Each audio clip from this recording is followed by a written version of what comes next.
Tonight brings new opportunity for the UMD men's hockey team. Not the result the Dogs wanted last night, but in terms of their play and intensity, certainly a step in the right direction they'll try tonight for the split with Omaha here at AMSOIL Arena. Welcome inside our My 9 Sports broadcast booth. I am Zach Schneider. Back with me for tonight's game is former UMD captain Judd Medic. Maybe you're the missing piece, partner, as UMD tries to salvage for the second straight weekend 3 points in an NCHC series. Well, I don't think I'm the missing piece, but I certainly think they have a good opportunity tonight to kind of claw their way back after a really good effort last night that they probably deserved better. We can talk about it more as the night goes on. A lot of things happened last night, a lot of things to talk about, but the bottom line is UMD wasn't able to get the points. Omaha with a big road victory here Friday night. UMD, honestly, if they can just play the same way, I think they're going to have some better fate and they'll pick up some points tonight. Yeah, it was a fun hockey game. The hockey part was fun last night, and for Omaha it was fun for certainly one guy. That's Nolan Krenzen, the Duluth native, a graduate of Duluth Marshall. He had an assist on the opening goal in last night's game. Certainly a special time anytime he gets to play in front of his family and friends here in Duluth. We'll watch the play of number 12 in black. For UMD, another Hermantown guy, local guy, Jesse Jacques. I thought he played a really good game last night, had a goal and an assist. One of those older guys that Scott Sandlin has been asking for more out of as this season has gone on. We'll see what he's able to do with maybe a more expanded role that we'll talk about tonight. The starting goaltenders tonight are the same, and why not? They both played pretty good. Jake Kaharski made 38 saves in the winning effort for Omaha. Matt Thiessen was pretty good in his own right for UMD, 23 saves in the losing effort. It's the first time as a Bulldog that he'll be making back-to-back starts for UMD. And with that, Judd, let us get into your Kohler keys to the game first for the visitors from Omaha. Well, they need a little bit more top-line production. Their top line, who's extremely effective throughout this year, they have the highest goal scorer in the country, in fact, in Jack Randall. They were a -6 last night, so they certainly need a little bit more from him. And their power play success was great last night, and they'd love to do it again. They had a key power play goal, the go-ahead goal, as we all know, last night, along with another one. So that's going to be key, especially on the road. If you can win that special teams battle, you're in good shape like they were last night. And for UMD, trying to salvage a split this weekend. Well, obviously there's no moral victories. We don't like to talk about that, but they need to continue to trust the process. And we know this team's young. They got to stick with the plan, trust the process. As they did last night, they didn't get rewarded, but if they can keep it simple, 5-on-5, and win those little battles and play the right way, good things are going to happen.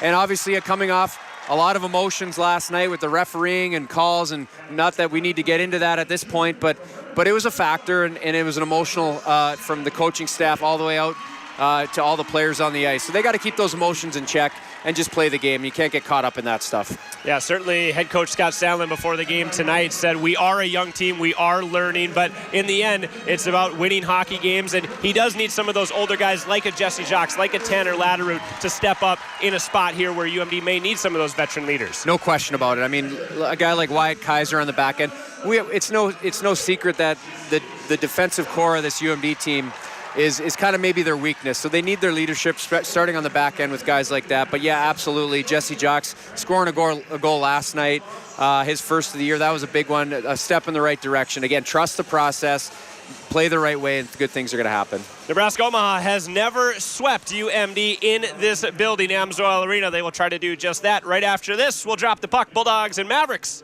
on My 9 Sports.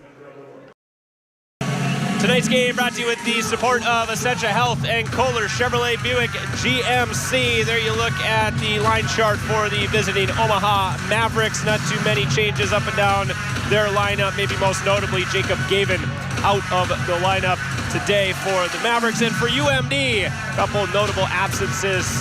Dominic James and Aiden Dubinsky both injured in last night's game. They are out of the lineup, so some more line shuffling and defensive pair scrambling for Scott Sandlin and his staff. And he was pretty clear before the game, Judd. He said, we'll find out. Without two of their more notable players who eat up a lot of ice time, he said some guys will get an opportunity tonight.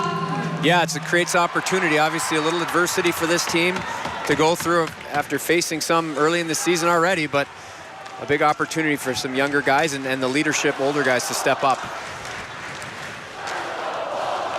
Mavericks control off the opening draw. In behind the goal, this is Randall fighting with Kaiser. Gets some help from Goetz. Those two paired together tonight with that Dubinsky absence. Joey Pierce also dressing tonight, the Hermantown native, rather Ely native, who played at Hermantown. He draws into the lineup as the 7th defenseman tonight for UMD. This is Pavanka to the far side circle. One-timer, fanned on it. Thiessen sticks it to the corner. And now Kaiser will pick it up as Omaha is changing. Opening minutes spent entirely in the Bulldogs' defensive zone. Long stretch pass ahead. This is Glynn, centering pass. Knocked away nicely there by Gallatin. He's another guy, along with Kaiser, that Sandlin said expect to see number 20, number 5 on the ice quite a bit tonight. Two of those guys he can trust in every situation. Now it's Howard through center ice, across the line, tried to center for Loney. Glynn turned his back the other way. Berg, far side circle, fires a shot. Thiessen directs it into the corner. Back to the point now. Held in a long shot through traffic. Thiessen makes the pad save. All Omaha in the first 90 seconds here. Glynn picks it up behind the net. Back to the point. Proctor, a long shot, save made. The rebound precariously at that near side of the crease, but swept away by Carter Loney. Sandlin really liked the game of Carter Loney last night, especially in the face-off circle. He was the Bulldogs' best face-off man last night and might need to be again tonight with Dominic James out of the lineup. A puck out of play. Nearly 2 minutes gone here in the opening period. And you mentioned special teams, Judd. It's important for UMD, those 2 power play goals for Omaha last night. Obviously the difference in the third period, but take a look at that, 11-3 in the losses this season for UMD. They have to stay on the right side of that special teams battle. Yeah, I mean, it's no secret that games are won and lost in that special teams battles. We've talked about it for years, Zach, and that was the game last night. And yeah, 2 for 4 is great, but the timeliness of that, right? You get the 2 in the third period when you're down and you battle back. That's the difference, and they'll look to continue that tonight. They are ready to come to play tonight, this Omaha team, as they've dominated. The puck's been in the zone for the first 2 minutes of this hockey game for Omaha. I thought Omaha last night did what UMD has done for years to teams, was beat a team that probably played well enough to win, but they scored a couple timely goals, took advantage of the opportunities that were given, and they walked away with 3 points. Yeah, it's a great road game, right? You just kind of hang around and put yourself in a position to win and capitalize on special teams. Long puck ahead here. Thiessen will just cover up. 2.5 minutes gone here in period number 1, and let's go down to Kevin Moore, who is between the benches.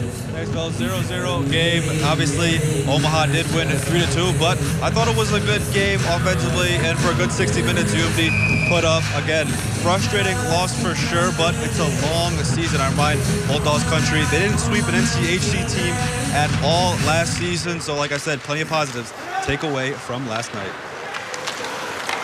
Yeah, certainly a step in the right direction. Low height. Tried to knife his way through the middle, knocked back out to center ice. Kaiser has to retreat with the puck while his teammates tag up. He just shoots it back out to center ice now. It's taken by Spicer, who moves to the middle of that third line on paper tonight for UMD. He and Jack Smith, 2 freshman centers tonight for Scott Sandlin.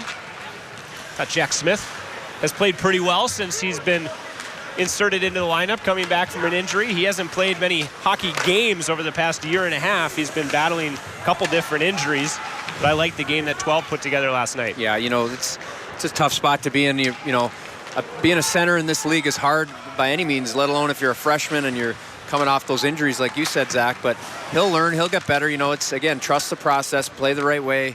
These young guys are, that first half of the season in college hockey is extremely difficult. And no doubt about it, it's going to make them stronger as they come through here, and they're going to take their licks. But they'll bounce back, and they'll be ready to play in that second half. That line's out there right now. 4th line for UMD. It's Smith between Bettens and Luke Johnson. The all-freshman line. Johnson draws in to replace Dominic James and also Luke Milmock, who is scratched tonight for UMD. Biondi at the line, tried to chip it ahead. It was defended nicely by Mancini, and now it's Weiss back to collect it behind the goal line. He just wraps it around to the far side and out to center. UMD really hasn't had much offensive zone time to talk about through nearly 4.5 minutes of this first period. When they have had the puck, Omaha's done a good job either denying the entry entirely or just collecting the puck quickly and getting a zone exit, much like they do right here. Mancini flips it back out to center ice. Bodnerchuk there to dump it back in for UMD. Well, you can see they're just stacking the blue line there with 4 across and doing a good job of breaking up those UMD dumps. And as soon as that puck's retrieval goes back, their D's just turn and it's right back up the ice north. Centering pass now quickly for UMD. That was from Howard. And it comes back all the way to the UMD zone. Kaiser gets it back now from Pierce, rink wide. Olsen couldn't settle it down, but now does control. A long shot, that was blocked, and back out to neutral ice. Kaiser, rink wide for Loney. Back come the Bulldogs. Loney will chip it in and head off to the bench. Olsen tried to go behind the net to Howard. Slipik tried to bang it off the boards, held nicely there momentarily by Spicer, but now taken away by Miller, who had the game-winning power play goal in that third period last night for Omaha. Off the bench, that is Lowhite and Slipik, who go down in a heap. Puck comes to Ben Steeves for UMD. Attacks with speed, back to the point, Gallatin. Near point, Dashke, back to Gallatin, a drive, and Kaharski makes the save, the rebound, they score! Ben Steeves, the Bulldogs are on the board first. It's 1-0 UMD.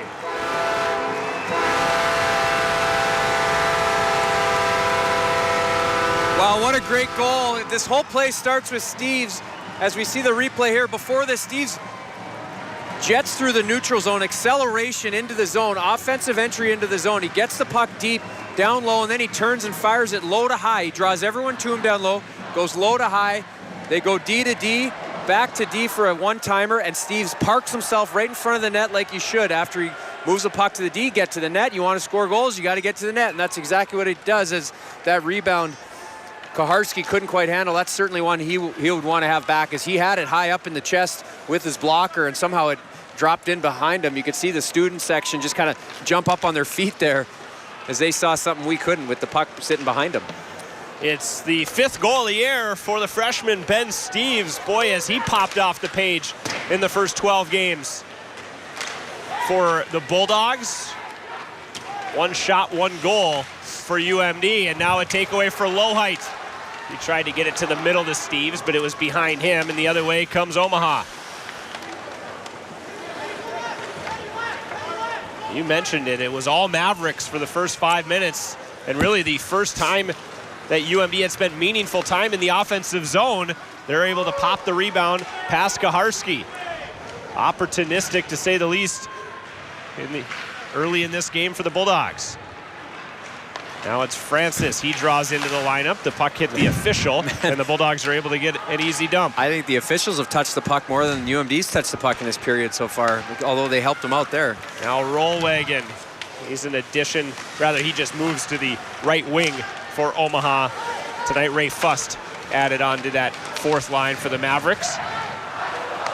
Mancini at the point, long shot that hit the stick of Johnson and is up out of play. We'll take a break. Ben Steeves has the Bulldogs up 1-0 early in the first here on My9 Sports.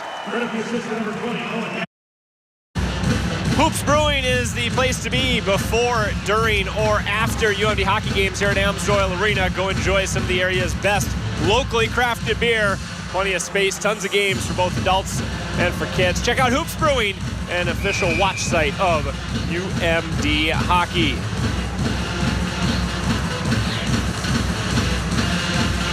Top line out there for Omaha.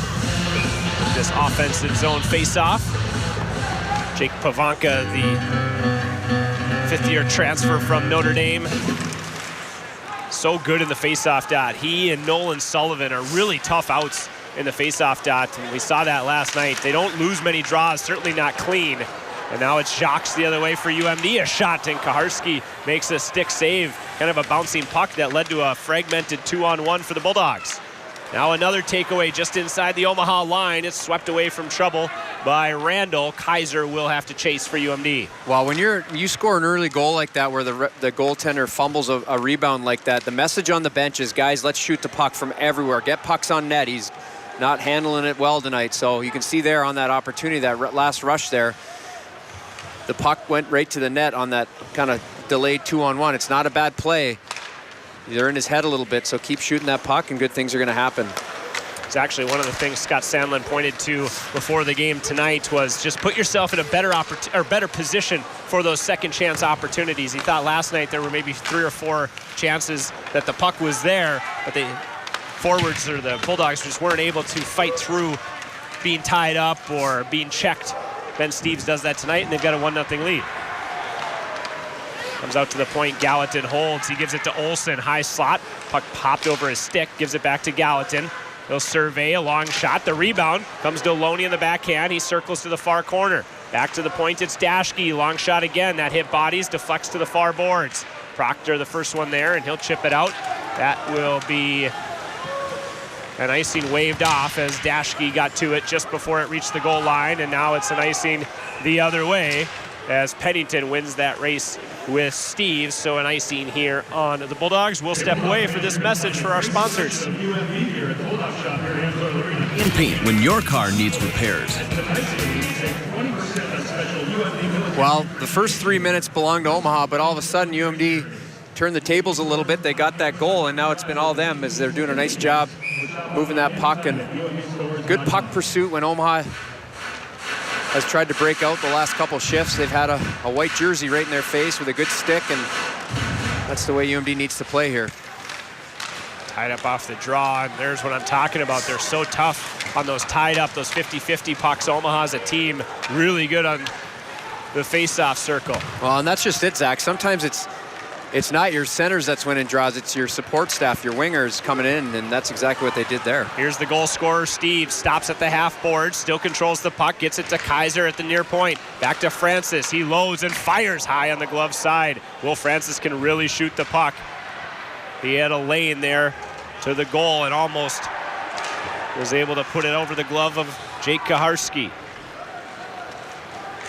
Well, Pennington flips it out to the line. It's gloved down by UMD's Luke Johnson. And now Francis back to get it in his own zone as we play close to the midway point of this opening period. 1-0 the score. The shot's 4-3 in favor of Omaha. Betten's in the corner. Spins back. This is Johnson. He fires one in on Kaharski, who swallows that up for Omaha. And we'll step aside. 1-0 UMD here on My 9 Sports. Welcome back to a 1-0 UMD game.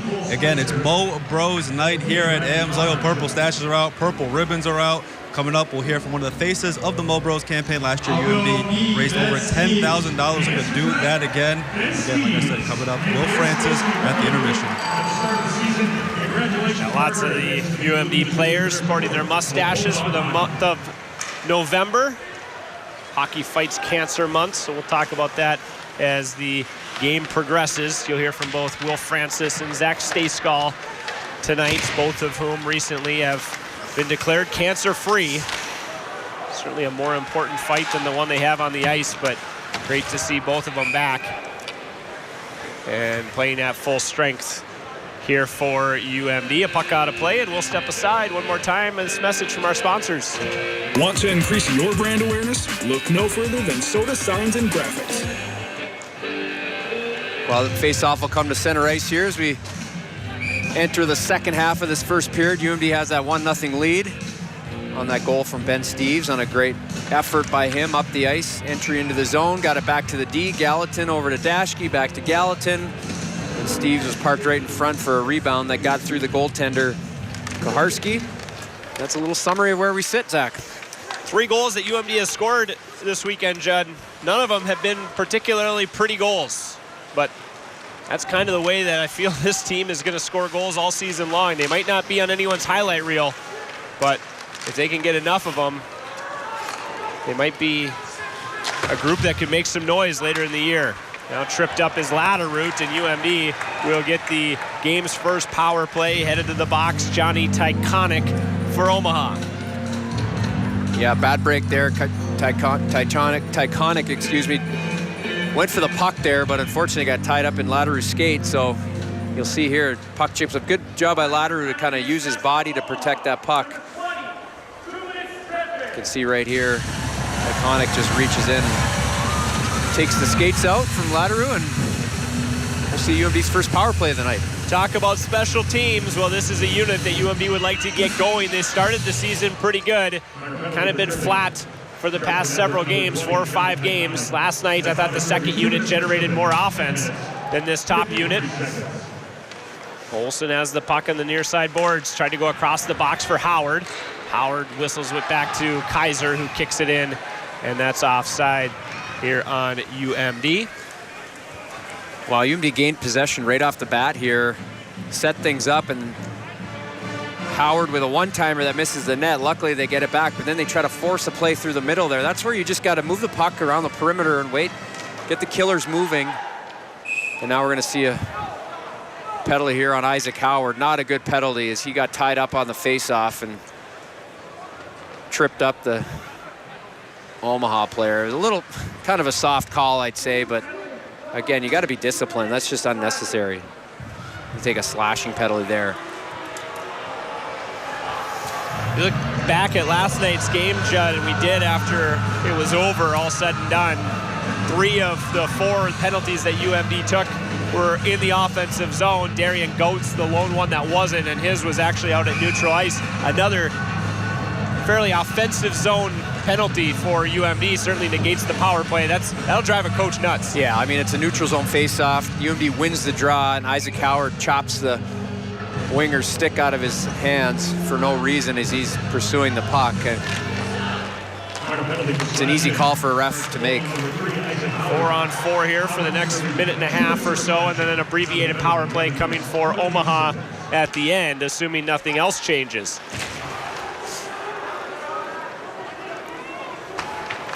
Griffin Ludke, he draws in to the Omaha lineup tonight out here on the 4-on-4, flips it ahead. Dashke to Gallatin now for the Bulldogs, ahead for Jacques. Dashke, Gallatin, he'll move his way through neutral ice.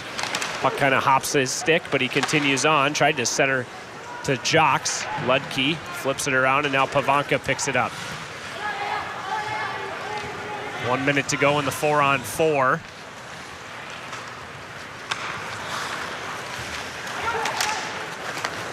Pavanka, his pass missed Weiss. Kaiser picks it up now for UMD.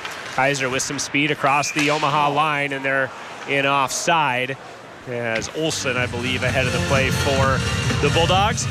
In addition to being Hockey Fights Cancer Month, tonight also Teddy Bear Toss Night at Amsoil Arena. So in that first intermission, you will see the ice littered with teddy bears, all going to a good cause. They'll be donated this holiday season to area children in need. One of our favorite days of the year here at Amsoil Arena, just to see everybody throw their teddy bears. In the old days, the good old days, Judd, you got to do it after the first goal. Yep. Now we got to do it at intermission. I'll be honest, I didn't realize it was teddy bear toss tonight, Zach, and I didn't bring a teddy bear. So usually bring a couple though, but no, not tonight. Not tonight, no. My producer, our producer, and myself both forgot the teddy bears at home. Good, so I'm not the only one. I actually talked about it last night too. I was excited. Shoot. I said I've got a couple ready for the occasion. Yeah, and sure. They're sitting on the couch. Back to 5-on-4 here as Tyconic is released. Final 15 seconds. Short power play here for Omaha. Yeah, they'll try to one last rush here, 10 seconds, see if they can get something generated. Berg in the high slot, a shot that hit a skate and deflected high on the stick side of Thiessen. Howard is back now, 5-on-5. We continue with 6:45 to go in period number 1.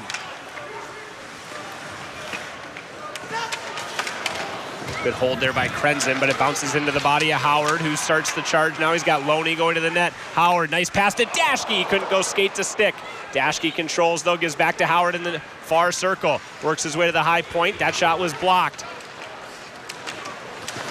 Muscling it out to center ice was Berg, but he takes a hit from Gallatin. Now it works its way back to Krenzen to the far side. Now Proctor.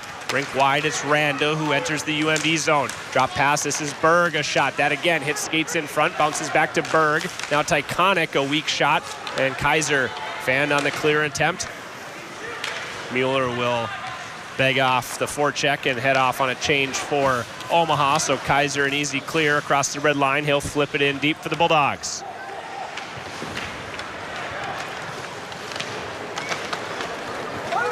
Slipik plays it ahead. A race for the puck now, and that's an icing on Omaha as Joey Pierce won that race for UMD. And we will step away one more time. This message from our sponsors. Mainstream Fashions for Men has you covered with new fall fashions. Well, each team with a little abbreviated power play there. Nothing to show for either team as UMD still stands here at 1-0. About 5:41 to go in this first period.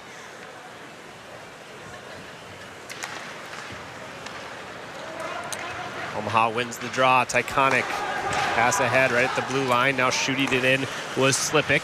Thiessen leaves it there for Kaiser. Slipik at the far boards. Miller tried to play it out in front. It's taken away by UMD's Smith. Up the wall for Bettens, and now Johnson. Tried to move around Mancini, just caught a skate, and turning it back the other way is Omaha. Pierce retreats behind his own net. Watched by Sullivan. And a penalty coming to the Omaha captain as Sullivan held on to Pierce, and UMD will get its second power play of the period. Chance to double its lead. Yeah, it was a good job there. Darian Goetz coming around the net and just kept his feet moving. And Sullivan kind of reaches around. You'll see here, excuse me, was not, it was Joey Pierce, excuse me. I mixed up my Hermantown high school hockey players there, but Joey Pierce came around the net and a little reach around by Sullivan, and you got to keep his feet moving there. He didn't, and you'll be back to the power play. There's a lot of Hermantown players on the ice, so easily forgiven. Now Howard. Biondi a shot, and Kaharski made the save. Kind of a broken play. Biondi with a quick release almost caught Kaharski, but a good save.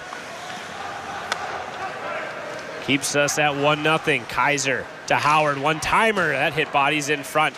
It's the near boards. Olsen controls. Bumper pass. Biondi back to Olsen. Kaiser is pressured immediately by Pavanka. Now Olsen works his way into the middle, and that's Latterud in front. Gives it back to Howard, a shot, and blocked by Proctor. Howard picks up the puck in the corner. Some better action here from this unit for UMD. 1:15 to go in the power play. They've had the puck in the offensive zone this whole time. Olsen, near side circle, a shot deflected by Krenzen, not out of play. It rides the dasher. Back to Howard. Now Kaiser. Olsen to Kaiser. Wants to set up Howard. Passing his skates. He works his way to the middle. A shot, pad save Kaharski, and a clear by Omaha's Randall. I was there as Isaac Howard got a good shot there. Good right pad save, and that puck was carrying right through the middle of the ice where you're hoping Blake Biondi or somebody in front can pick up on that, but he wasn't able to. But some good looks for this UMD power play. Still 35 seconds to go. Second unit out there for the Bulldogs. Loney and Gallatin fight for the puck. Loney to Dashke. They'll get set up. Far side. Steves wanted the one-timer. Thought better of it. Dashke to Gallatin. Across for Steves again. Gets to him. This time he rips it off the crossbar. It goes to the far boards and cleared by Omaha. 15 seconds in the Bulldogs power play. Thiessen will play it up the ice looking for Gallatin. He did that last night and created an odd number chance for UMD. This time, Omaha defends a little bit better and should kill what's left of this power play. An offside whistle against UMD. Well, Steves again they kind of try to force a play to him initially. That doesn't get through, but he gets a second chance and just whips it to the net, and lots of traffic in front. Kaharski unable to pick up on that, and it beats him high up over his shoulder off the crossbar. like you said, 3 seconds here. UMD's got to be careful watching Sullivan out of the box here as Omaha gains possession. He's back on the ice, and they play the puck immediately to him. The captain chips it in for the Mavericks with 3 minutes to go in period number 1. The shots at one point were 4-2 Omaha. Now 11-4 UMD. Bettens protects the puck nicely out to center ice. Smith back to Bettens, fires a shot. The rebound out in front. And Kaharski again makes the save, but the rebound there for the taking. No Bulldog in the area. That was a great play by Bettens. You said on the wall, he used his size and strength, got up the ice, and then he just kept it simple and took a shot on net, crashed the net, and the rebound was there. And that's the game plan so far for UMD, and it seems to be working, and they're generating chances off of it. Latterroot chips it in with 2.5 to go. Comes up the wall. Kaiser pinches and holds. Only got it as far as Slipik, who flips it back up to center ice. Rollwagon takes a hit from the big Will Francis, the Anaheim Ducks draft pick. That's the guy you'll hear from at the first intermission. Now Latterroot gives it to Biondi in the slot. Just rolled off his stick, and Mitchell will clear it for Omaha.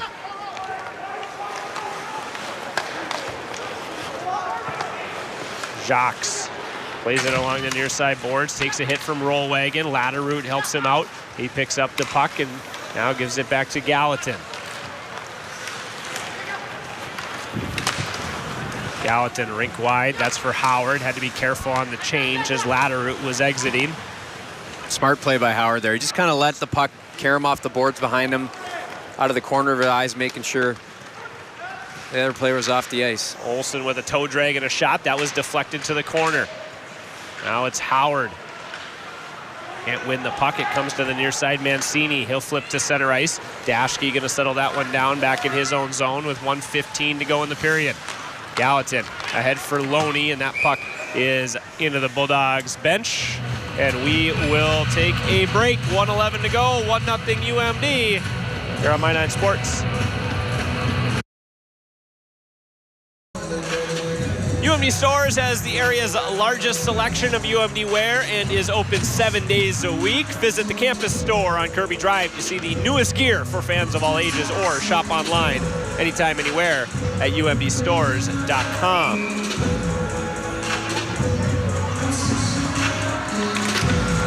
Face off right at center ice after that puck went into the Bulldogs bench before the break. Closing in on the final minute here of the opening period. It started out all Omaha, but the final 15 minutes or so of this period have been all Bulldogs. Yeah, they've settled in really nice here. Big last minute of this period. They want to take care of business. Everything in deep, like right here. And go chase that puck and play in their zone for the last 49. Biondi cuts it off at the half wall toward the front. Jacques battling for position. The puck's still free, and now Kaharski jumps on it. Jesse Jacques lurking around the front of the Omaha net. Ooh, that was there. I could see it from our angle here. You'll see it. Look at that puck just kind of rolls through behind Kaharski, and you can see him right there. Gets caught up in the skate of the defenseman as Jesse Jacques looking for his second goal in as many games, but Kaharski kind of reaches across with that right pad, and he's able to cover it up. But as we've talked about, anytime you can score a goal in the last minute of a period, it's a huge momentum boost. Lowhite with a shot off the face-off that was deflected up out of play. So we'll do the face-off again to the right of Jake Kaharski. Nice clean win there on the face-off. That's a set play. You can see Luke Lowhite, the right-hander, on his offsider. He's just going to look to come straight across here. Spicer's going to try to win it. He'll come across and get a good shot on goal again. They do win it clean. Goetz has the puck, but a penalty coming to UMD as Mueller was dragged down. And again, an offensive zone penalty, this time in the final minute of the opening period. Ben Steeves, the guilty party. Omaha will have a power play that will carry over to the second period if they don't score here. Well, I'd like to see this again, and you can see Ben Steeves, the same thing. He's looking up, waiting for the replay here. They haven't shown it, but to me it looked like, let's watch him here in the middle. He comes across for the puck. All right, that's a dive. That's an absolute dive. He bumps him initially, but watch the player right here. There's the bump, right? Wait, oh, one more stride, and then he falls down. It's a good play by the Omaha play. You know referees are looking for that, but it's an absolute 100% dive. And that one hurts. Hopefully they can kill it off here. Tyconic winds and fires. Thiessen made a good save. He hasn't been called on for much of this first period since the opening minutes, but a good save there. Final 20 seconds now. That's Tyconic's specialty, the transfer from North Dakota.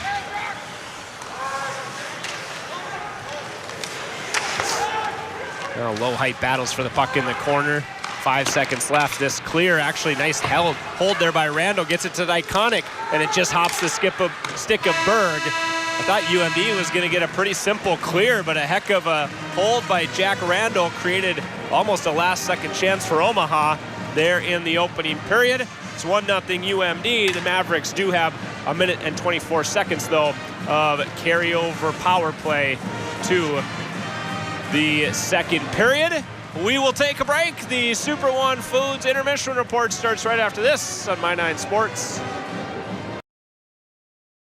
Throw them if you got them here at Amsoil Arena. The teddy bear toss. All these bears on the ice will be donated later this holiday season to area children in need. Always a fun night here at Amsoil Arena. The Bulldogs are leading the Mavericks 1-0 after one period of play. And right now our Kevin Moore has UMD freshman Isaac Howard down on the ice. Said teddy bear toss, we got a couple thrown at us.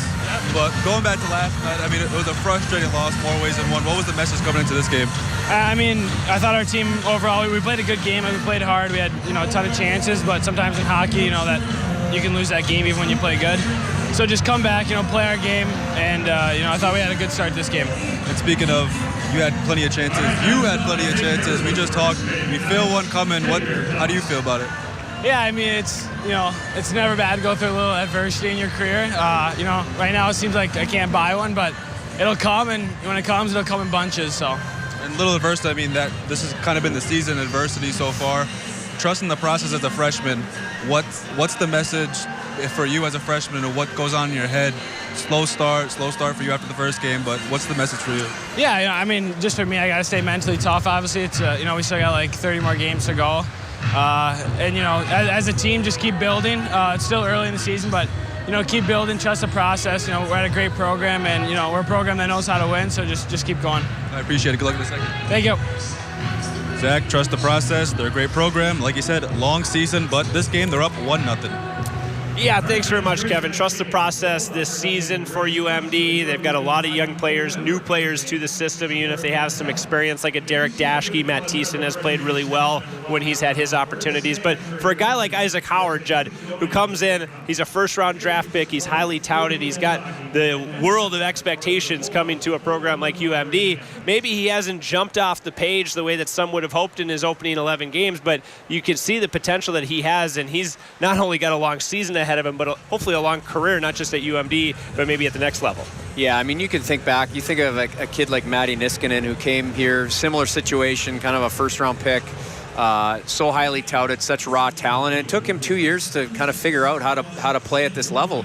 College hockey, especially NCHC, is arguably the second or third best league in the world, to be honest. That's how good this hockey is. So coming from junior hockey or development program, wherever, these high school program, whatever, it's a huge jump. You're playing against men, and even for a kid like Isaac Howard, who's obviously had a lot of success in his young career, it's still a jump physically for these guys and mentally, as he's talking about. But again, doing the right things, playing the right way, and all that's going to come. And he'll have plenty of points in his Bulldog career, but just the fundamentals of playing the right way, and that's what he needs to focus on, and he'll get his chances, and things will work out quite well for him. Yeah, kind of the same message for Howard individually as it is right now for UMD as a team. Keep doing the right things, and the results will come. They did a lot of very right things in that opening period. They lead 1-0 after 20 minutes. We'll take a break, and the Super One Foods intermission report will continue right after this on My 9 Sports.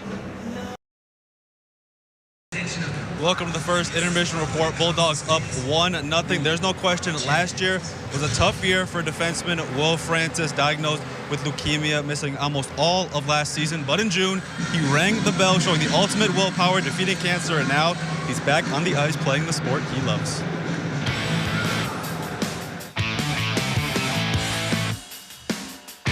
Well, it's a story that we've talked about a lot during your time here at UMD, and one that hopefully has now come to its final conclusion as this past summer you were able to ring that bell and declare yourself cancer-free. But what's this journey been like as a high-level athlete dealing with leukemia, still trying to go to school, still trying to play Division I hockey, and now sitting here today, hopefully being able to put all that behind you? Yeah, you know, it's I think first and foremost it's exciting, right? Something I'm looking forward to, but yeah, I think I just grew as a person, as a player, and just mentally and physically, obviously, over time, you know, everything just gets better, and I was able to kind of use all that and just make myself a better person overall. This past July was when you were able to actually ring the bell at the Masonic Children's Hospital and declare yourself cancer-free. You know, all the hockey games in the world, you'll probably never feel a feeling quite like that. Yeah, it was pretty special. I mean, honestly, it's just so hard to describe. I think, you know, I had my family there and I was able to see them, and, you know, for some of them it was pretty emotional, but that's good. And, yeah, it was super special. And I think just that week you flew out to Anaheim to be part of the development camp, and I saw a video of the head coach Dallas Eakins telling the other prospects kind of about your journey and how you handled yourself from start to finish through that, and they gave you a standing ovation at the end of it. So not just that community, but the UMD community, the Duluth community, you know, what's the support meant to you through this ordeal? I think, you know, overall, just the hockey world in general. I think it's tight-knit and it's unique and it's special. And, you know, anything I've needed, I've been able to reach out to someone here, whether it's there or even just home with my family. It's really helped me a lot, and it's something special. I don't think it can be recreated. There's 2 cancer survivors on this team this year, you and Zach Stayskull, who I think he said you guys got a lot closer through his ordeal last year. You know, he has to be a good resource for you and vice versa. Yeah, for sure. I think, you know, for both of us, we live with each other, so we see each other a lot, and, you know, we were able to lean on one another. And, you know, whether it's just like just a question or something like that, or even just talking about it, kind of what we were going through it, I think it helped both of us for sure. How excited are you now to stop talking about cancer treatments and hopefully just be a regular student athlete this season and moving forward now for UMD? Yeah, it's exciting. I mean, you know, it's something obviously I've been looking forward to all summer since I ended. I finally, you know, got a first real summer in a few years. You know, we had COVID and that affected everybody, and then I kind of had my own things too, but I've had my first real summer in a few years to, you know, really be able to train and focus on my body, myself, and my game, and I'm excited for this season. Inside the House is brought to you by Bullion RV. It's good to see Will back on the ice. Also good to see a Bulldog lead going second period coming up. Welcome back to Amsoil Arena. UMD a 1-0 lead over Omaha through 20 minutes here in Duluth. The Bulldogs, the big advantage in shots on goal, also winning that face-off battle, but the Mavericks do have 1 minute and 24 seconds of power play time carrying over into this second period. Elsewhere around the NCHC tonight, North Dakota has a 1-0 lead on Denver, looking for a split in Grand Forks against the defending national champs. St. Cloud State has come out hot, a 2-goal lead in the first against Western Michigan. And Colorado College, a 2-1 win earlier today against Miami. Well, no surprises on the scoreboard there. A lot of splits. A lot of splits in NCHC hockey, and that's what UMD is certainly looking for here tonight, as they lost last night, but looking to get revenge tonight. As you can see in the bottom of your right there, Ben Steves having more words with the officials. And again, I thought it was an awful call. It was a dive. There's a lot of contact off faceoffs, and sure, you can make an initial bump, and I think you're okay with that. The player drops to his knees, and I get it, the referee's just kind of seeing it out of the corner of his eye, but you got to be watching for that, because that's an old trick to take a fall off a face-off when you're trying to get out to the D if you're a winger, and the referee's got to be a little bit more aware of that. Power play continues here to start the second for Omaha, trying to draw even their power play with a couple big goals for them last night. This is low height shorthanded spinorama move defended nicely by Tyconic. Now gets some help from more Mavericks, but low height does well to rag a couple more seconds off this Omaha power play. 1 minute to go as they come through center ice. This is Randall, nice toe drag, but Goetz got it with his skate. It comes up to the point. Good hold by Tyconic momentarily. Now a bouncing puck. A chance for UMD. Latterroot drops it for Kaiser. A shot and blocked by Berg. Big block shot in the middle from Cameron Berg. Yeah, that was huge. Just Ladder did a nice job through the neutral zone.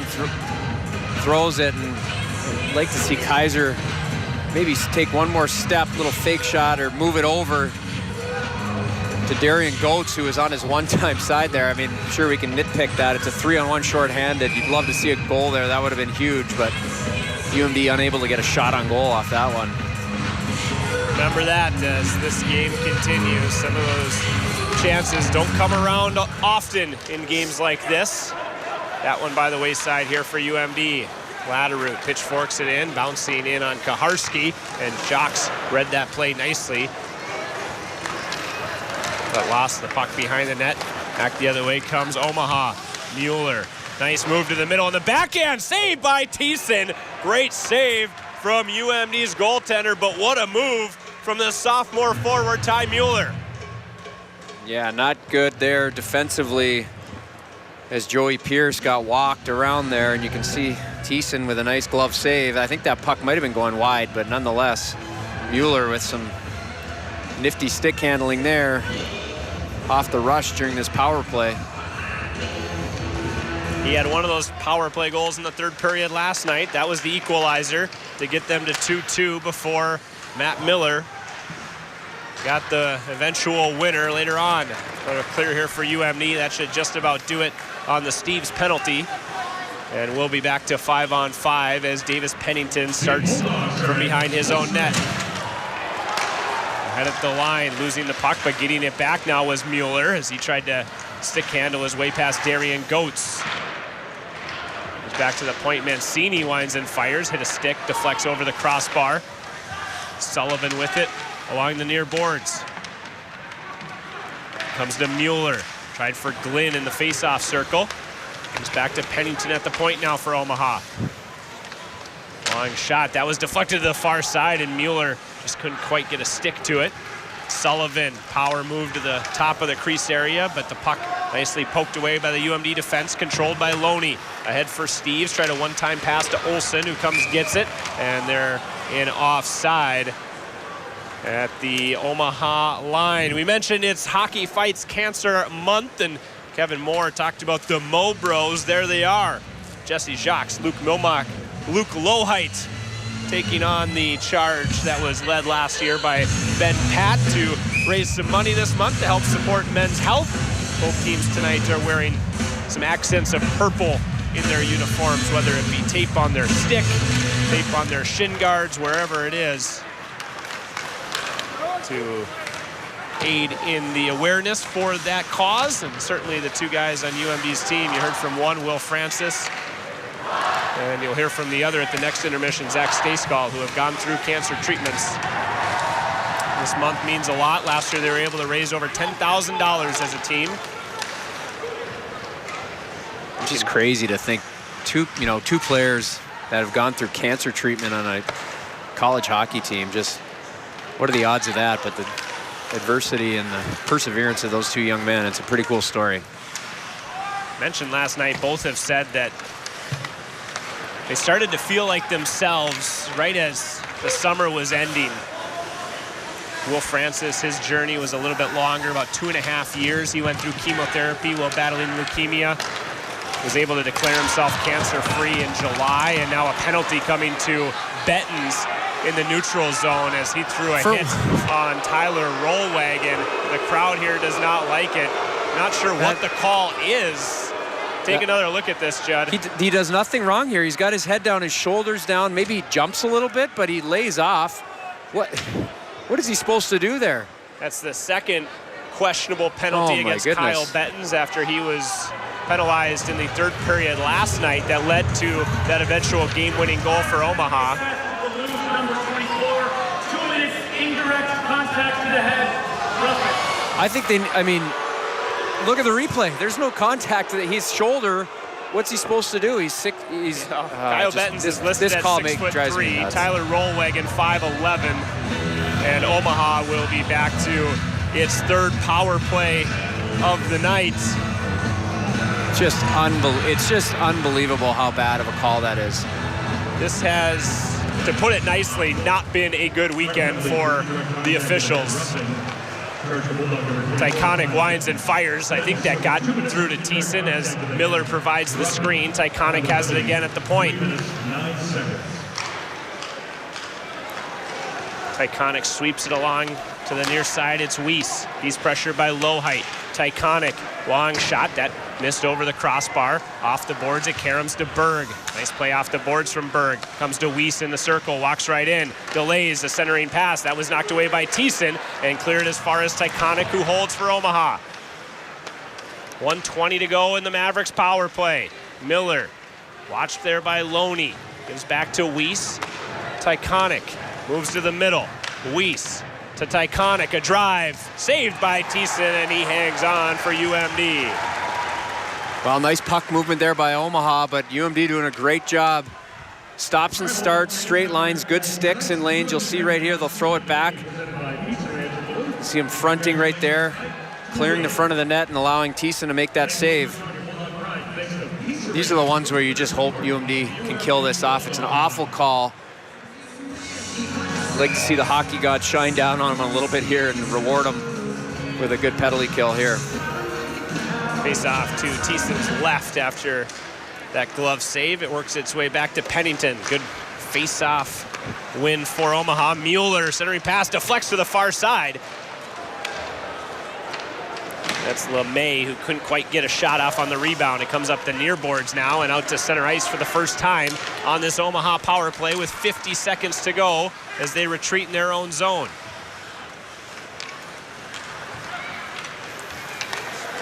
Sullivan at neutral ice will give it back to Mueller, who tries to come in with speed. They're onside at the line. This is Pavanka to the far side, shadowed by Gallatin. To the point, it's Pennington. 30 seconds to go on the power play. Mueller to Pennington, one-timer, block shot by Latteroot. Mueller, a one-timer, that was saved. Sullivan was tripped up as he tried the wraparound for Omaha, and it's cleared out to center ice. Final 15 seconds of the man advantage. Mueller back on the attack for the Mavericks. LeMay at the point. Mueller tried to go across to the far point. It caroms out to center, and UMD has indeed killed it off. Bettens is back. We're back to 5-on-5 with 15 minutes to go in this second period.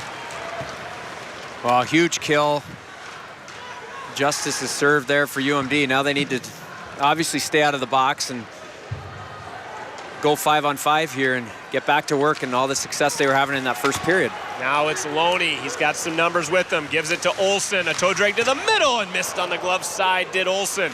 Goetz holds it at the line, and Kaharski will jump to glove that one for Omaha. We'll take a break. It's the Bulldogs 1, Omaha nothing on Minot Sports. As the crowd salutes one of the Minnesota Warriors, the veterans hockey team here at Amsoil Arena. It's a good time to remind you, if you can't be at these games throughout the season, Hoops Brewing in Canal Park is the next best place to be. A selection of over 20 beers means something for everyone to enjoy. Plus, they've always got the big game on the big screen. Hoops Brewing, an official watch site of UMD Hockey.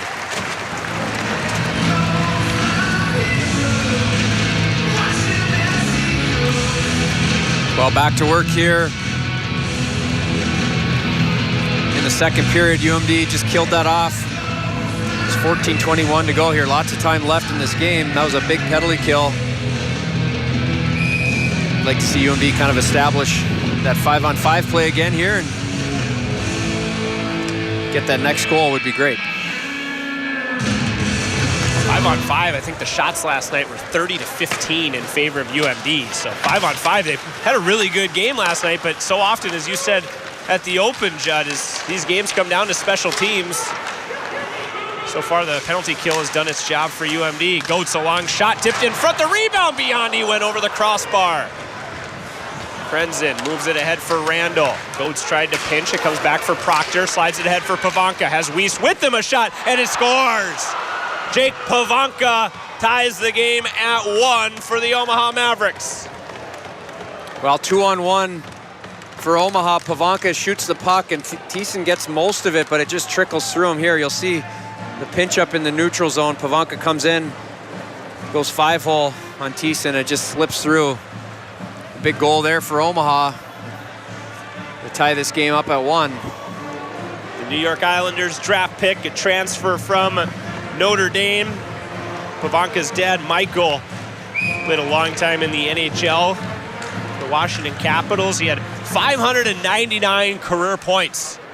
It's a lot of points, but yeah, he was a good player. 1 away from that 600 mark. Defenseman, I believe, and there's a slew foot that doesn't get called against UMD.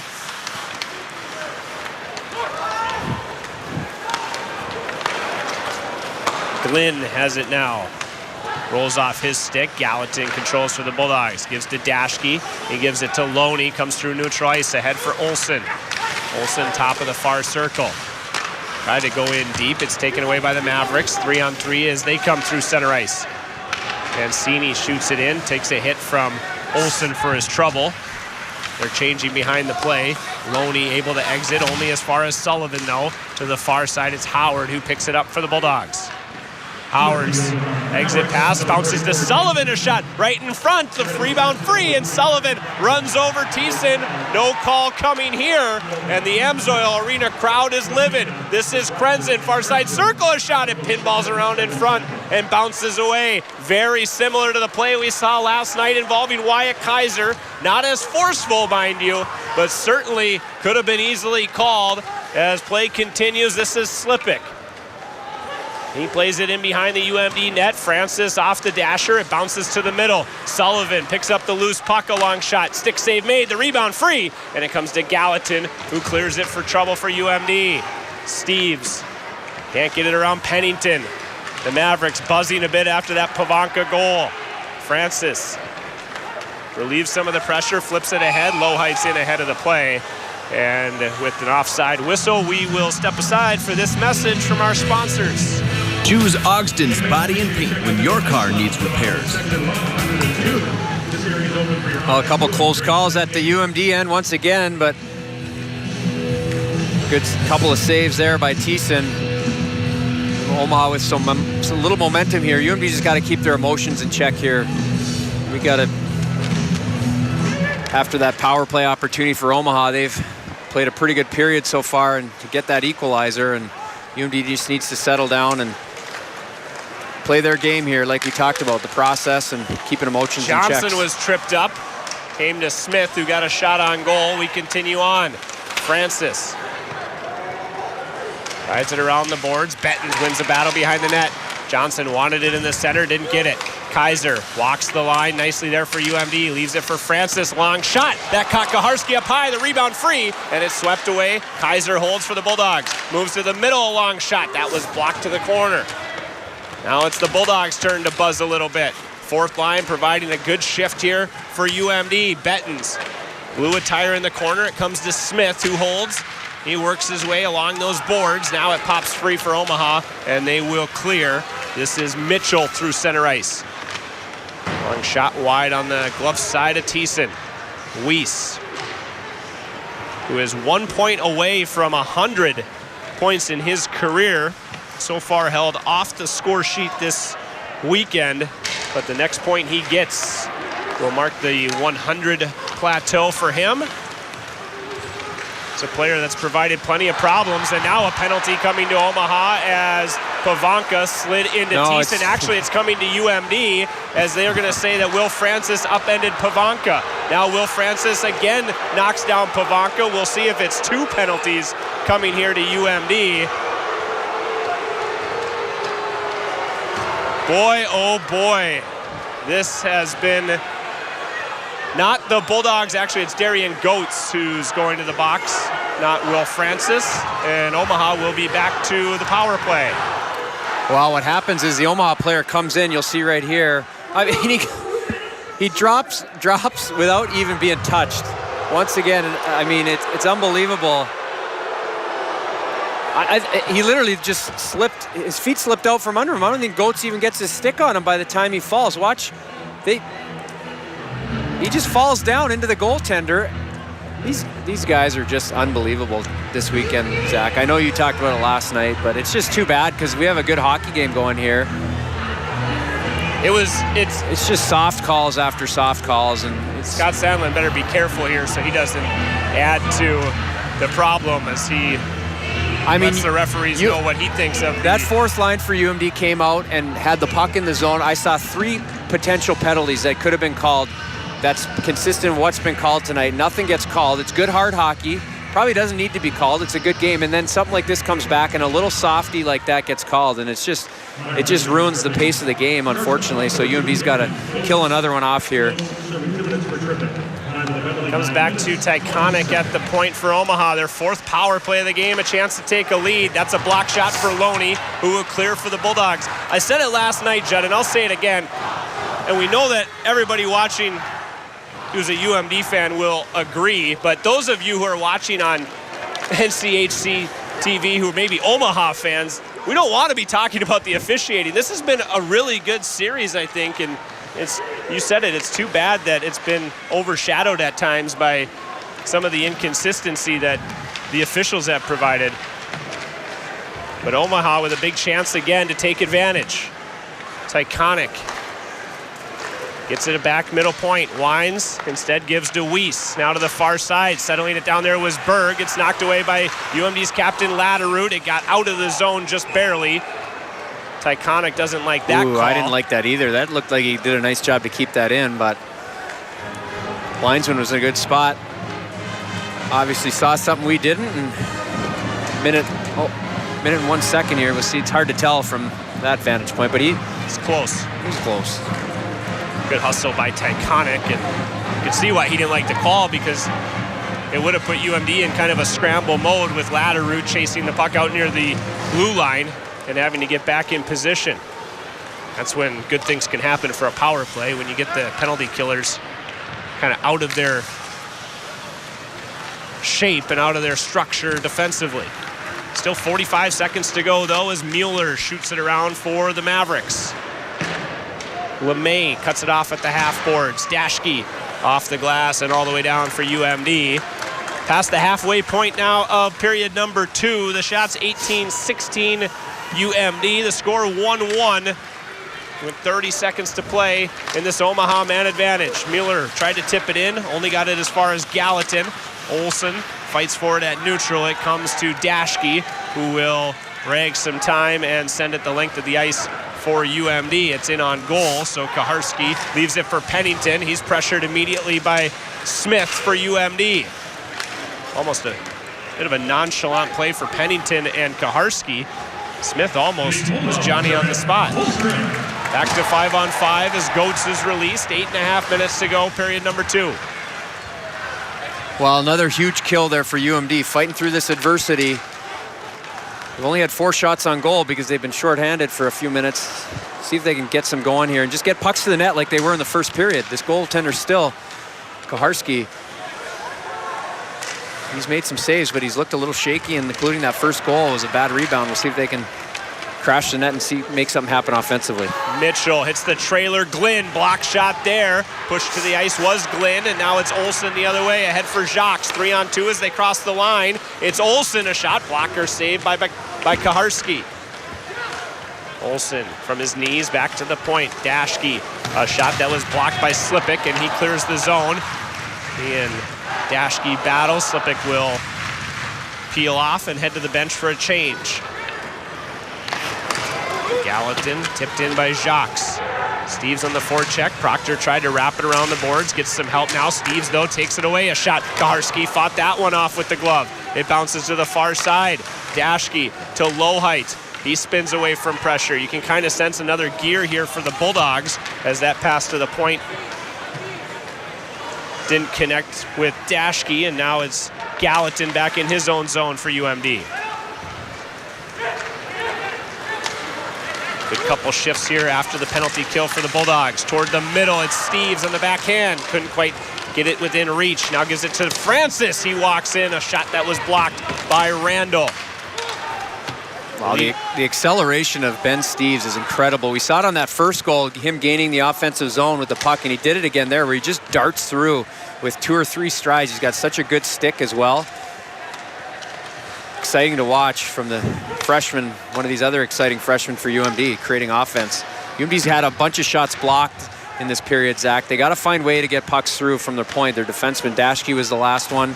Will Francis after that. Find some space, change the angle of the puck, move your body to find an opening. Kaiser has it in his own zone, chased by the Omaha captain, Sullivan. Francis picks up the loose puck behind those two, moves it ahead for Johnson through neutral ice, off the glass and into the corner. Tyconic turns, and he'll deliver a hit here to Johnson, who gave the puck to Smith. One-timer from the middle, that's Bettens, and another save from Kaharski. Bettens fights for it along the far boards, gets some help from Smith. This line has been really good tonight, Judd. 4th line on paper, but Luke Johnson, Jack Smith, and Kyle Bettens, maybe UMD's best line to this point in the hockey game. Here they go again with another turnover. To the middle, it's Loney, a shot. The rebound, free for a moment, but covered up in the end by Omaha's Jake Kaharski. Will head to a break, still tied 1-1 here on My 9 Sports. Welcome back to an interesting second period here at Amsoil. Coming up in the second intermission report here from another face of the Mobros campaign, Zach Stayskull, discussing how he came back from cancer and playing a big part in the NCHC run UMD had last year. Well, one of your keys to the game, Judd, keep your emotions in check, and so far UMD able to do that. Some calls that they didn't like go against them, but they kill the penalties and they find themselves tied 1-1. Yeah, again, they've badly outshot Omaha in the first period, 14-5, and they've only mustered up. Now a 2-on-1 chance maybe for Mueller, but it goes into the corner, and I'll let Judd continue that thought as LeMay fires one wide on the stick side. Well, they've had 4 shots through the most of this period, but a couple of good shifts in the last few minutes, and again by that 4th line, if they've gotten themselves back in this hockey game after killing a couple penalties off. Offside whistle here on Omaha, and we'll step aside for this message from our sponsors. Want to increase your brand awareness? Look no further than Soda Signs and Graphics. Just over 5 minutes to go here in this middle stanza. Pretty good response for UMD since the last of those 2.5 kills they've had here in this period. Scott Sandlin made a late change there on that whistle, got that 4th line back out there. You talked about them being effective so far, and they're the type. This is the type of game where that 4th line is going to create a little energy, create that offensive zone puck possession, and maybe get an ugly one if they can. So often we talk about the so-called 4th line on Scott Sandlin's teams, and that's because it seems like those lines are the ones that keep it simple. They get pucks in deep, they go to work offensively, don't try to do too much with the puck, and that's why he likes these guys, right? Is they just go out there and play. They don't worry too much about the pretty goal or anything like that, and so far that's what these 3 have done here tonight. Johnson and Fust battle for it at center ice. It goes into the corner off the stick of Thiessen and now pops free to Kaiser. He lost it momentarily, gets it back. It's a 4-on-2 as they come across the blue line. Over the stick of Bettens, he couldn't quite cleanly control that. And now a puck the length of the ice comes in on Thiessen, who will be forced to cover with Weiss, the first one there for Omaha. We'll take a break. 1-1 our score on My 9 Sports. The holidays are fast approaching. If you still need a gift idea for your favorite Bulldogs fan, UMD Stores has got you covered. All the very best brands to show off your Bulldog pride. Plus, UMD Stores gift cards are always the right size. The store open 7 days a week on campus or shop online anytime, anywhere at umdstores.com. If you are a family member of serve, contact the Veteran Service Office. Face off to the right of UMD's Matt Thiessen. Out in front, Weiss tried to spin and fire. It was well wide of the goal. And Latterroot will clear it to center ice. He gives way to Biondi, who chips it in for the Bulldogs. Krenzen, mentioned him off the top, the Duluth Marshall grad playing in his hometown. He pushes Biondi to the ice at the far side, and he'll take a penalty. Will Krenzen, UMD, to the power play. It's third of the night. Well, you knew that one was coming. Like Biondi moves his feet, goes to pursue, get the puck in the corner. Just a little push from Krenzen right there from behind, and Biondi goes down, and be Krenzen for boarding, they call it, which is interesting because Biondi never touched the boards, but sure. Bottom line is UMD has a big opportunity here to... Yeah, much like you talk about Omaha with a big chance cashing in. UMD, a chance to do that here. Howard, top of the circle, a shot that was blocked by Tyconic up on a play, and the faceoff in the Omaha end. Well, I know Isaac Howard's hungry to score goals, and he's in a bit of a slump there, but he can't force those plays right there. We've seen it a couple times tonight where he's just... I know he loves to score goals, and he's the guy that they're trying to get going here, but you got to wait and be patient for your opportunities. You got to get puck movement, wait for an opening. He just shot into 2-3 players there, and it goes out of play, and he's just got to be a little bit more patient. 3.5 minutes to go in period number 2. Nearly 30 seconds already gone in this UMD power play, and another clear here for Omaha will kill some more time for the Mavericks.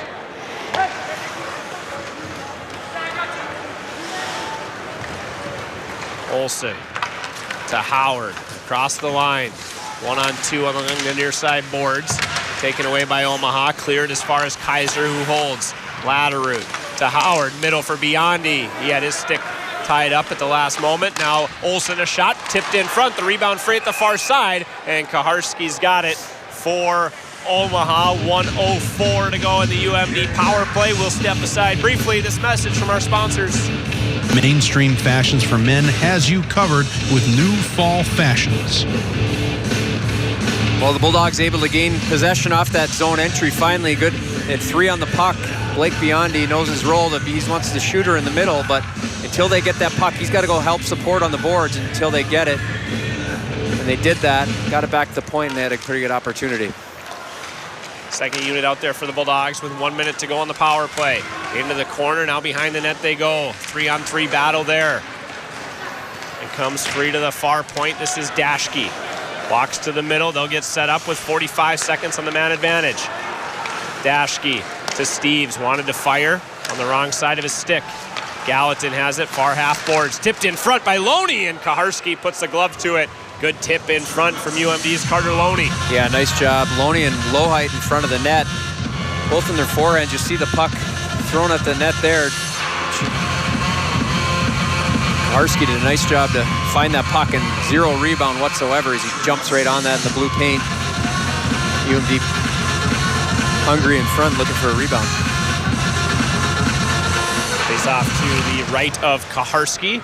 Both goaltenders have played pretty well, made some big saves at times. One-timer here from Steves, he scores! Ben Steves, his second of the game, a power play goal, puts the Bulldogs up 2-1.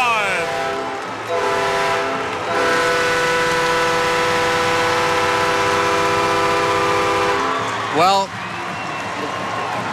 you can see Steves just waiting, opening up, waiting for this. This is what I'm talking about. Wait for it to develop. He's got the wide open lane to the net there, and instead of shooting high, he goes right along the ice. Right 5-hole on the goaltender, Kaharski. Good job on the face-off again, getting possession for the Bulldogs. That's the key to that play there. You can see Steves, his second goal of the night. A big power play goal with a couple of minutes left here in the second period. UMD back to a 1-goal lead. Second 2-goal game of the season for the UMD freshman Ben Steves. Tonight his 5th and 6th goals of the year. He scored a lot of goals last season in the USHL, 39 of them with Sioux City, helping that team win the Clark Cup. He's a guy that knows how to put the puck in the net, and you mentioned, Judd, he may at this point be UMD's one of their most impressive freshmen through 12 games. Well, for sure he is, and he's probably been their best player tonight so far. I've talked about his acceleration and just his knack for creating offense, and on the first goal and then on his second goal, he's a shooter, obviously, but just loves the game. He's passionate, and it's fun to see him step up again tonight with his second. 90 seconds now to go in period number 2. Latterroot will chip it in. Biondi giving chase.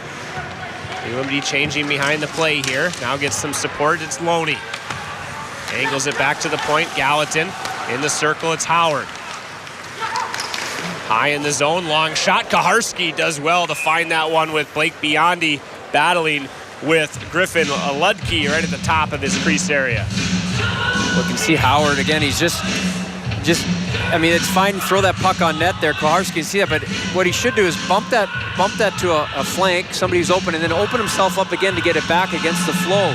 Just like Steve was kind of on the backside there. I mean, obviously nothing wrong with throwing pucks on the net, but he's had about 3 or 4 of those blocked tonight already. Luckily that one went through, but that's that patience we're talking about. There's another block shot.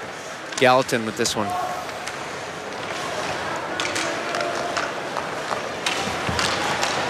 Mueller plays it ahead for Berg. Final minute now of the second period. Gallatin has it behind his own goal for UMD. Shots 25-16 in favor of the Bulldogs.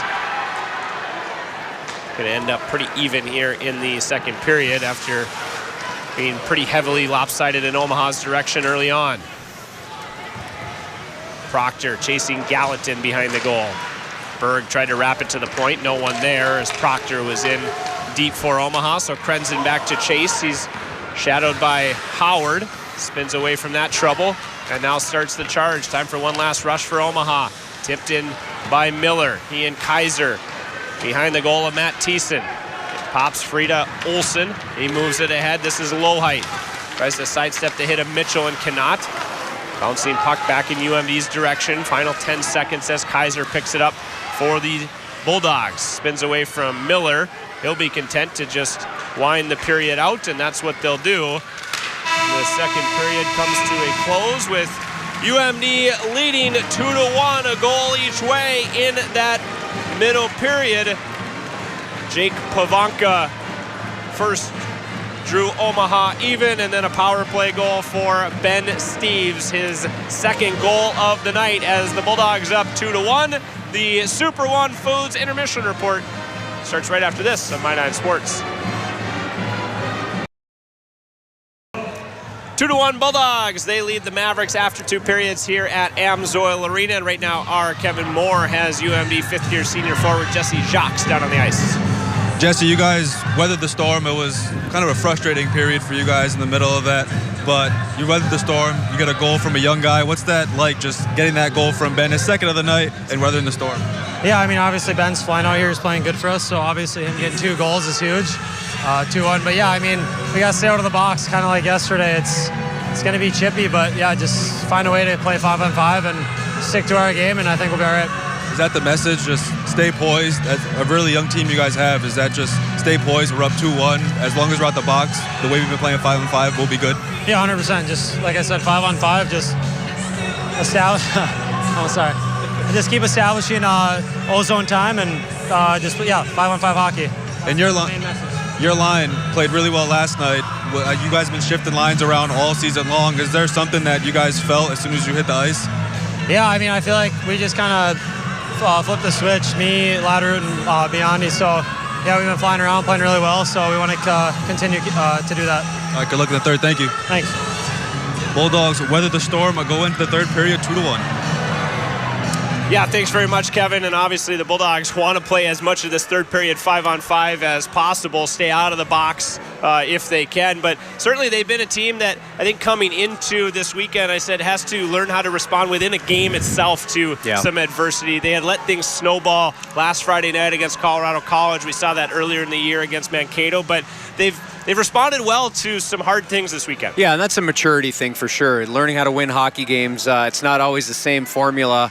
Sometimes you battle back, sometimes you got to protect a lead, or sometimes it's kind of a game like this that's up and down. And but that big power play goal there to get the lead, to go into the last 20 minutes and just get the job done. It's another good opportunity for this young team to learn how to win hockey games and keeping things simple. And, it's the same stuff I talk to the kids I coach, whether you're a Pee-wee, a U10, or a NCHC college hockey player, you got to do the right things and play the right way and get the job done. Again, it's about the process, right? It's not about the end result. Amazing how some of the systems can get more and more complicated the higher level you go, but the game stays the same for the most part. Hockey's hockey, no matter where you play it or what level you play at. Elsewhere around Bulldog Country, earlier today, the volleyball team was bounced from the NSIC tournament, swept by Concordia St. Paul, but the Bulldogs will be in the NCAA tournament. They'll find out tomorrow where they're headed for that. The women's hockey team got a sweep on the road against St. Cloud State. Couple goals for Maggie Flaherty. Gabby Hughes didn't play in that game today for UMD after being injured yesterday, so that will be closely monitored as they head into the next couple weekends. And the men's basketball team, a 2-0 start to their season, 78-72 today over Nebraska Kearney. Here it is Bulldogs 2, Mavericks 1 with 20 minutes to go at Amsoil Arena. The Super One Foods intermission report continues right after this on My 9 Sports. 2-1 game, second intermission. First intermission, we talked about Will Francis and how he came back playing the sport he loved, missed all of last season. This intermission, we're sitting down with Zach Stacy, who came back at the end of last season with the Bulldog on his chest, playing the sport he loves.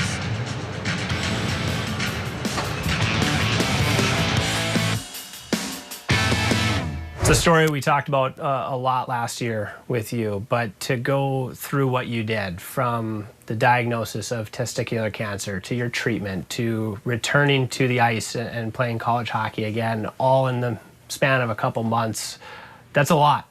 You've had some time now to reflect on it, look back. What was that experience like for you last year? Pretty crazy, obviously. Looking back on it, it had happened so fast, right? In August, I was diagnosed and I was already back on the ice in, early February. So looking at that, I had a great support staff around me, and to get me back on the ice that early is pretty crazy. You haven't shied away from even really the initial diagnosis, from being really open with your story and now being an advocate for early detection and for the proper treatment. So is that a responsibility that you feel it just comes naturally, or why the decision to be so open with your story? Well, I think it's just important for, the health of people to just get themselves checked right away, because obviously early detection, there's a better likelihood of a better outcome. So I'm all for people going to the doctor, even if it's something they might not in the past. So.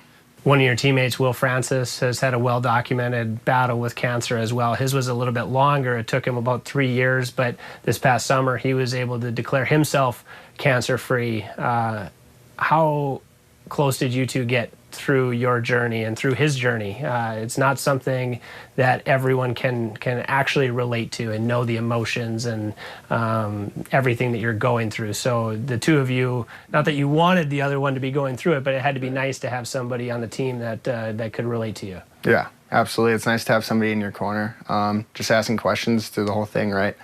We both had to do chemo. His was way longer than mine, but he knew every question that I had for him, so it was good to have somebody there. And then another of your teammates, Luke Milmock, actually shaved his head last season in solidarity as you were going through the chemotherapy. I know a number of the other guys offered to do it as well, but just to have this support that you did, not just from people in the program, people at the university, but really the entire community that was following UMD hockey last year, that had to feel pretty special. Yeah, super special. I mean, Ben Pat started the Movember page last year for Men's Health, and before I got diagnosed, it was at like $500 for a couple weeks, and then after that, we raised like close to $13,000 or something like that. And it was fun to see all the businesses in the community just kind of support us and support me of what I was going through, and obviously Will too. So special. Inside the House is brought to you by Bullion RV.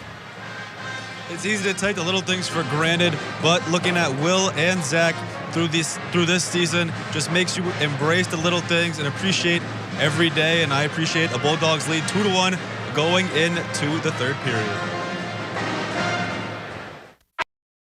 Welcome back to Amsoil Arena. 2-1 our score. UMD leading Omaha as we head into the third period tonight. UMD had the same lead last night that ended a 3-2 Omaha win. The home team hoping for a different result tonight at Amsoil Arena.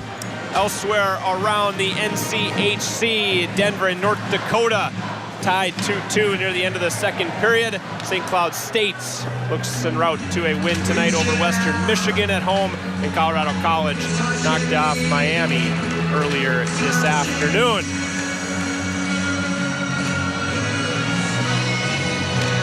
Here, the Bulldogs trying to salvage 3 points for the second straight weekend after a Friday night loss. They did it last weekend against Colorado College. Trying to do the same here against Omaha.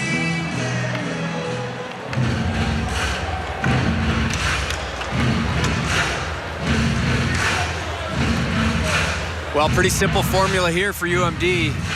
As you like to say, Zach, win a period, win a game. Got to figure out a way to win this hockey game with this 1-goal lead. Opportunity for this young team here tonight to salvage a split over the weekend and pick up 3 big points. Not only does he leave for a couple games, but he steals my lines when he comes back. Yeah. Puck in the Omaha zone here to start the third period. This is Biondi. Back to the point. Kaiser walks to the middle. It was tipped in front by Latteroot, but ended up in the corner. Like a dangerous seeing eye shot from Kaiser as he walked to the high slot area. Picks off that pass now, intended for Weiss. Ahead for Latteroot, who chips it past Mancini. Those two battle along the end boards. Pavanka, the goal scorer for Omaha, digs it free, gets it to Weiss. Again, he's sitting at 99 career points for Omaha. No points this weekend for him. He'll surely get to that 100-point plateau. He's been a heck of a player in his time for the Mavericks. Maybe something coming here in the third period. Bouncing puck in that far side circle of UMD's zone. Gallatin moves it ahead. Howard tips it in.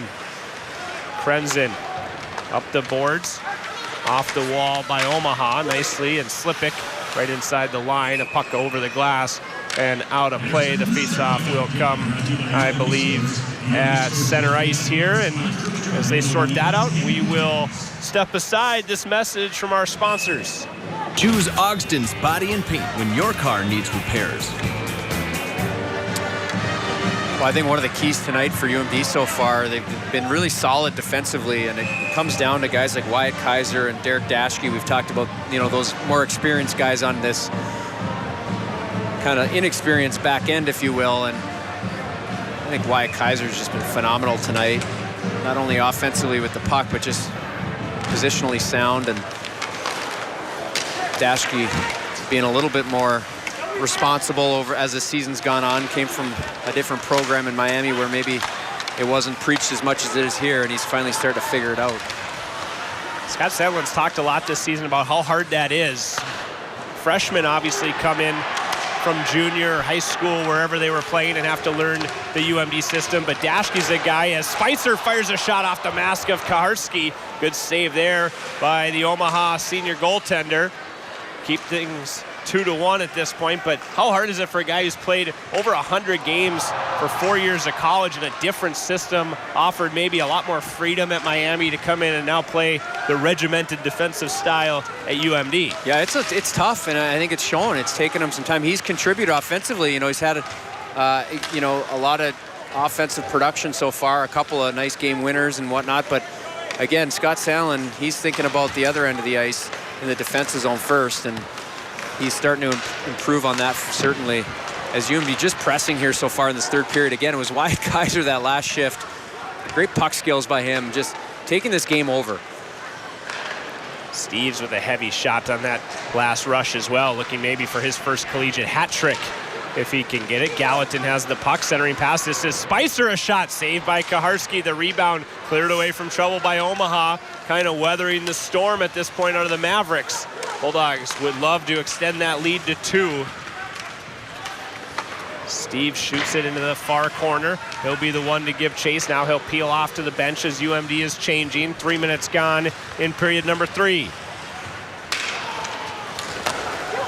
Pavanka slides it ahead for Weiss. He stops, spinning a centering pass. Good back check and a good stick by Biondi, who picks up the puck now for UMD. Some speed through neutral for Biondi. A long shot missed high on the stick side of Kaharski. It bounces along the wall, and Weiss will clear. Ahead for Randall. He and Francis go into the corner. Moves around to the far side where Jacques picks it up for UMD. Biondi leaves it for Latterroot. Those two cross the line together. Biondi now on his backhand into the corner, gives way to Latterroot. Trailer is Dashke, a shot, and Kaharski made a save. Almost right on cue. Derek Dashke with a drive. Now Jacques with a wraparound chance. The puck's still free on that far side. Now behind the net, it's Latterroot. Back to Dashke at the point. Walks to the middle. To Gallatin, a drive. Saved by Kaharski, up in the air, now behind the net. The Bulldogs all over the Mavericks in the opening 4 minutes of this final period. Biondi tried to leave it for Gallatin. They got their signals crossed, but they played in behind for Jacques. A centering pass defended by Mancini to the point. Gallatin. Long shot. Kaharski made the save. Dashke winds and fires. That's a riser that missed the net, and Karams all the way back to the Bulldog zone. Yeah, I love the sense of urgency here for UMD so far in this third period, and just got to do a little bit better job of hitting the net, but certainly 3 or 4 good opportunities there in that zone. Again, Dashke just jumping in. Good, smart pinches. Now it's Howard for the Bulldogs. Drives wide, defended by Proctor. The shot eventually wide of the goal. Olsen picks it up now in the circle. Doubles back to the point. Goetz to Kaiser. He's pressured immediately by Miller. Pushed to the wall, but Kaiser protects the puck nicely for UMD. It comes free to Olsen. Behind the net, Howard, a centering pass. No one there for the Bulldogs, and it's cleared away by the Omaha captain, Sullivan, out to center ice. Back on the attack, though, immediately. Kaiser will flip it in. The Bulldogs going to change. 5 minutes and change gone here in the third period. So far, it's been all Bulldogs, and that's an icing here on Omaha. With a break in the action, time to remind you that Hoops Brewing is the place to be before, during, or after these UMD hockey games here at Amsoil Arena. Go enjoy some of the area's best locally crafted beer. Check out Hoops Brewing, an official watch site of UMD Hockey. Well, UMD already with 10 shots so far in the first 5 and change in this period. Very indicative of how it's gone so far. It's been all UMD in the offensive zone, and love the way this team's playing here, the sense of urgency. Certainly not sitting back on this 1-goal lead. Something you saw last night, obviously in a 6-on-5 situation. The team was 6, a little bit more desperate. Bouncing puck here, but I love the way they played in that final minute, trying to find the equalizer. The 6-on-5 generated a couple chances after that big 5-minute major penalty kill for UMD in that third period. But that's kind of how they have to play the entire game, with that pace and that sense of urgency in the offensive zone. We're seeing it here so far in the third period, as you mentioned. Yeah, no question about it. Just being hard on pucks and being first to pucks. Good things happen. Puck out of play. We'll take a break. 2-1 Bulldogs here on My 9 Sports. Tonight's Castle Danger Brewery check of the game, maybe appropriately on Hockey Fights Cancer Night. Will Francis, the Anaheim Ducks draft pick. Tonight's Castle Danger Brewery check of the game. It's been a pretty physical affair, I'd say, so far tonight. One of many hits. Will Francis, the big guy, using his body. Thiessen out to play the puck behind the UMD goal. Gives to Gallatin, who will settle things down now behind Thiessen. And now start the rush.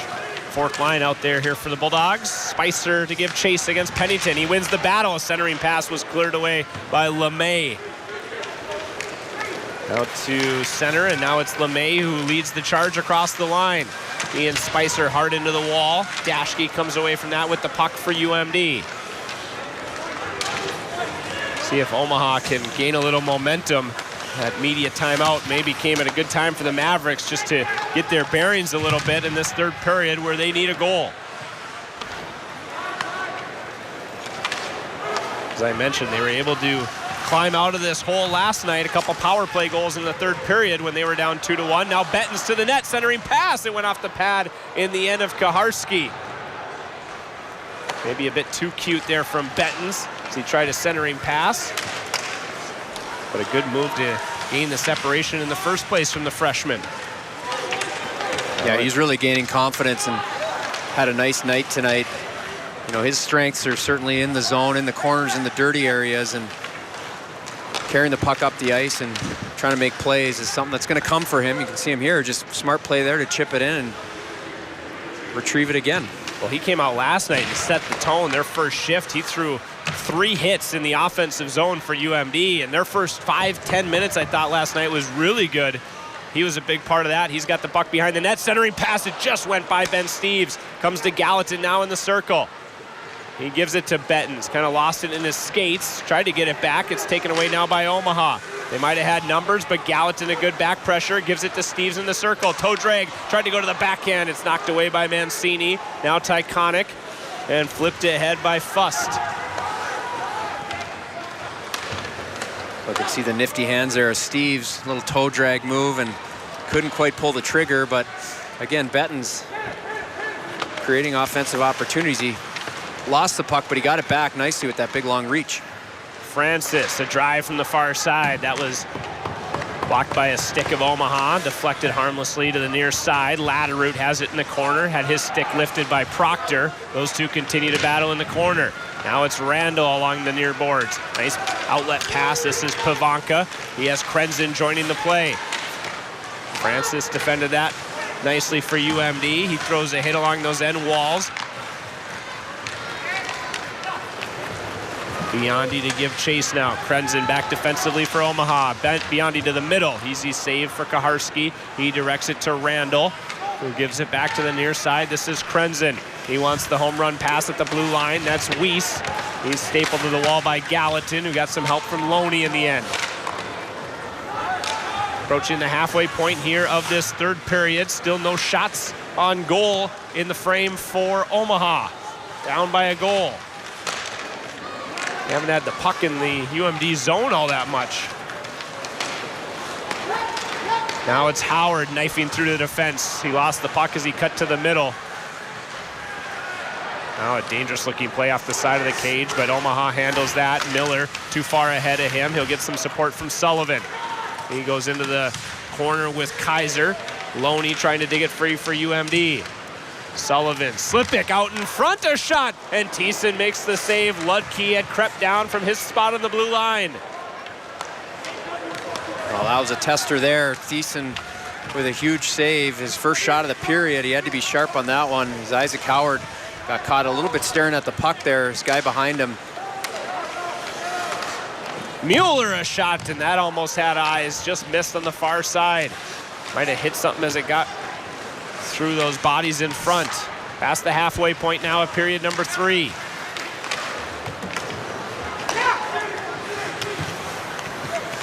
Berg back on the attack in the circle. His stick broke as he fired that shot, and Thiessen makes the save, covers up. We'll head to a break. UMD still protecting that 2-1 lead at My9 Sports. It's time for the My9 Sports Bulldogs Fan of the Week. This week's fan is Jamie. For your chance to be Fan of the Week, post your photos on the My9 Sports Facebook page or email them to my9sports@kbjr6.com. The My9 Sports Bulldog Fan of the Week is brought to you by the Duluth Tap Exchange and the Tap on Tower. 9:26 to go here, third period. Things have evened out a bit. Omaha was more pressure in the last couple minutes after an onslaught by UMD to start. It's the Mavericks that need a goal here. LeMay controls off the draw. Circles to the far side, spinning it out in front. Hops to Glynn, who wraps it to the far side. Kaiser in a foot race there. Delivered a hit. Berg protects the puck there for Omaha. He's engaged with Goetz, now gets some help from Mueller. Those two in a 2-on-2 battle. Lowhite and Goetz there for UMD. Comes back to LeMay, who holds the zone for Omaha. Glynn in the corner. Digs it free, tried to center. Bouncing puck through the slot area for UMD, but it's cleared away, and now Steve's in a foot race with Pennington. Spicer, sharp angle shot, that went off the side of the cage. Bettens, first one there, picks it up for UMD. Gallatin, now Dashke near point, UMD changing. Gallatin a long shot, that missed the net. Johnson picks it up, fired it toward the goal. That rides the rail around to Gallatin, who holds at the point. Bettens spins and tried to get it deep. It's flipped out to the blue line where Bettens holds momentarily. Now gives back to Gallatin. UMD will regroup. Omaha partial change as Smith had a shot deflected wide of the goal. Picking it up at neutral now is Miller. He leaves for Mitchell, a shot. That missed high on the stick side of Thiessen. Held at the line by Proctor. His shot was high and wide. Off the corner glass. Johnson to the line. Held nicely by Krenzen. In behind the goal.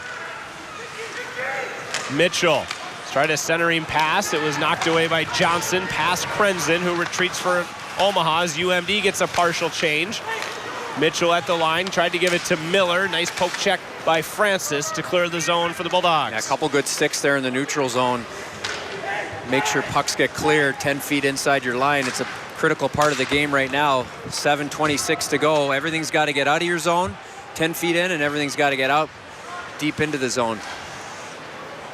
You look at the goals that Omaha has scored here, even the last couple on the power play last night, the 2 third-period goals for the Mavericks. What led to the chance was UMD doing exactly what you just talked about, Judd, not getting the puck out of the zone. So if they can do that here tonight, that might be the recipe for success with 7 minutes to go, protecting a 2-1 lead. Puck out of play here. We'll take a brief pause for this message from our sponsors. Mainstream Fashions for Men has you covered with new fall fashions. Face-off's going to come outside the Omaha zone as they'll say this one off of UMD player. 6:59 to go here. UMD was still with that decisive lead in shots, but a narrow 2-1 lead on the scoreboard where it matters. This is Weiss into the zone. Mancini long shot, parked in front was Randall. His deflection went to the corner, and now Jacques able to clear the pressure for UMD. Biondi across the line, tried to stop there. He's pressured by Pavanka, and Weiss picks up the puck for the Mavericks. Precious time ticking away here for Omaha. 6.5 minutes to go. Weiss tried to cut to the middle. 4 Bulldogs back defensively, converge on him. Omaha was changing behind the play, so reinforcements arrive for Weiss, who has the puck again in the corner. He's muscled out by Kaiser. The puck around to the far side. Loney couldn't pick it up cleanly, but now he's got it again for the Bulldogs, and they'll clear. Kaiser off the wall looking for Howard, and he's ahead of the play offside. That was close. I thought he drug his foot and stayed onside there, but referee at a pretty good angle. We'll take a look. A nice little bank pass. Hard to see where we can't see the puck there, but probably the right call. Coming up next weekend here on My9 Sports, the women's hockey team, non-conference action against Harvard. We'll have the Saturday game at 3 o'clock here for you on My9 Sports. Hope you could join us then. Maura Kroll and her team will be fresh off a weekend sweep of St. Cloud State. See if Gabby Hughes can return. She did not play today after she was injured in yesterday's win for the Bulldogs, so some big news potentially for that team. Now a shot here off the rush is gloved and held by Matt Thiessen.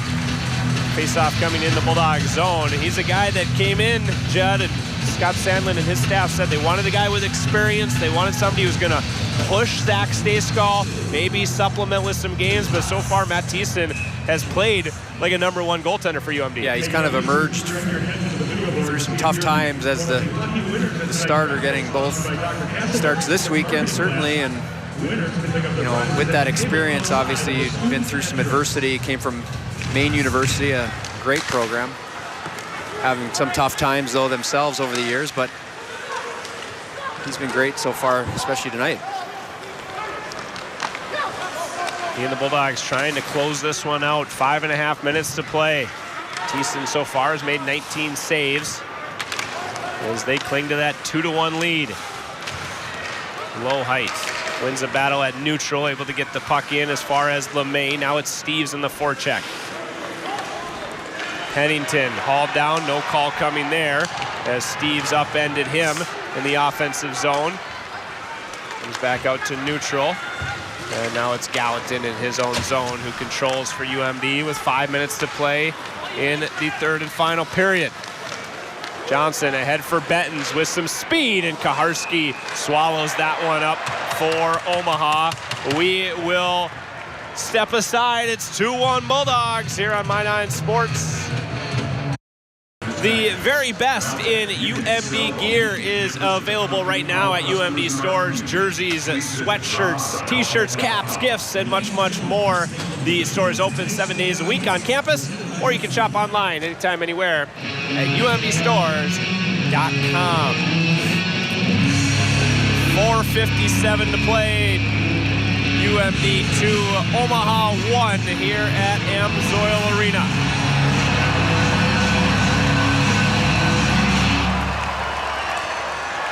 Mavericks control the draw in their defensive zone. Mancini got his pass through Pavanka, who chases Kaiser now, spins away from pressure, tried to play one along the boards. Cut out nicely by Mancini, who's got the puck again right in front of the Omaha bench. Plays it ahead for Randall. A stick went flying into the Omaha bench. Randall has it back now for the Mavericks. Pavanka was upended by Latterroot. Tyconic pushes Biondi to the far boards. Kaiser holds at the point. It's Tyconic. It rode the dasher as far as Jacques, and now played ahead for Randall. Weiss through center ice. UMD did well against the top line, pinning them in the defensive zone. They're forced to change here. A shot off the post. Quick release there from the far side. That was Ty Mueller. Now Berg gives it to Glenn, back to Berg. It's Glenn, the wraparound chance off Thiessen. He made a pad save, and Glenn just couldn't quite get enough around the post. He had a gaping net for Omaha, but it stays out. Wow, what a flurry of activity. By far the best chances so far. You'll see the wraparound attempt right there. The puck comes right across the goal line. Thiessen comes across with his pad, and they sandwich it. Is that Kaiser down on the ice there? They kind of sandwich it between the pad and the body of Kaiser, but really good rush there for Omaha, and it was Jimmy Glenn in the end tried the wraparound. He just needed an extra inch on his stick. Judd, he was on his forehand, and if he could have just flicked his wrist around that post, this game would be tied. Fortunate for UMD. Yeah, before that, a post. Thiessen just wasn't ready or didn't see that puck, but it was kind of an innocent shot. It was a quick release, certainly, but one that should be a routine save, but it kind of snuck through Thiessen's body and, as Hoagie would say, rang the phone. Howard now at the blue line for UMD. He's got Olsen trailing. Pennington pushes Howard into the boards. 3.5 minutes to go. Time to start watching Kaharski when Omaha has possession. Loney had that one poked away. I think it was the stick of Kaharski. Now it's Loney again for UMD. To Dashke, near side boards. A shot that's swallowed up by the Omaha senior. 3:19 to go, third period. Ooh, that was close. Dashke just kind of threw it on the net low, looking to go 5-hole, and so the second Steve's goal was 5-hole, and Dashke just kind of throws it right along the ice, and that got in between the legs of Kaharski, but pads were together enough to keep it from leaking through there.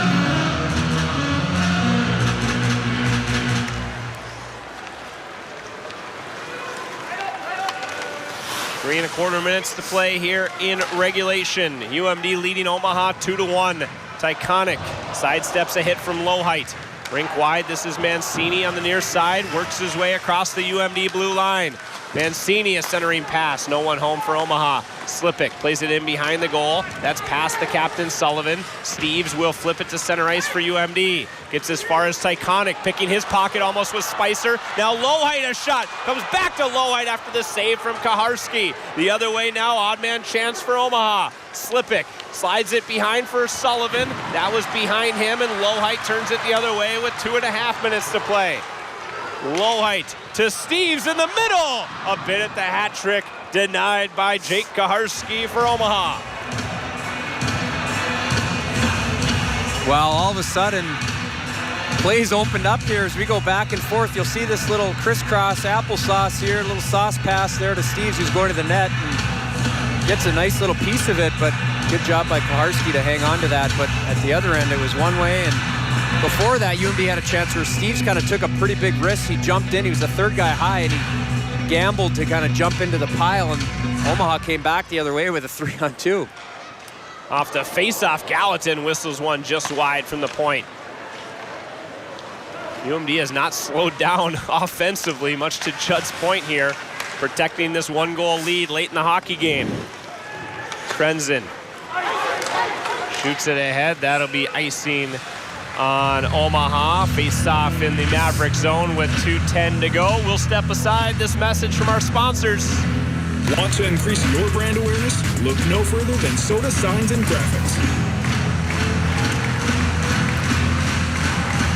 Every night exciting, it seems, in the NCHC. Tonight, no different.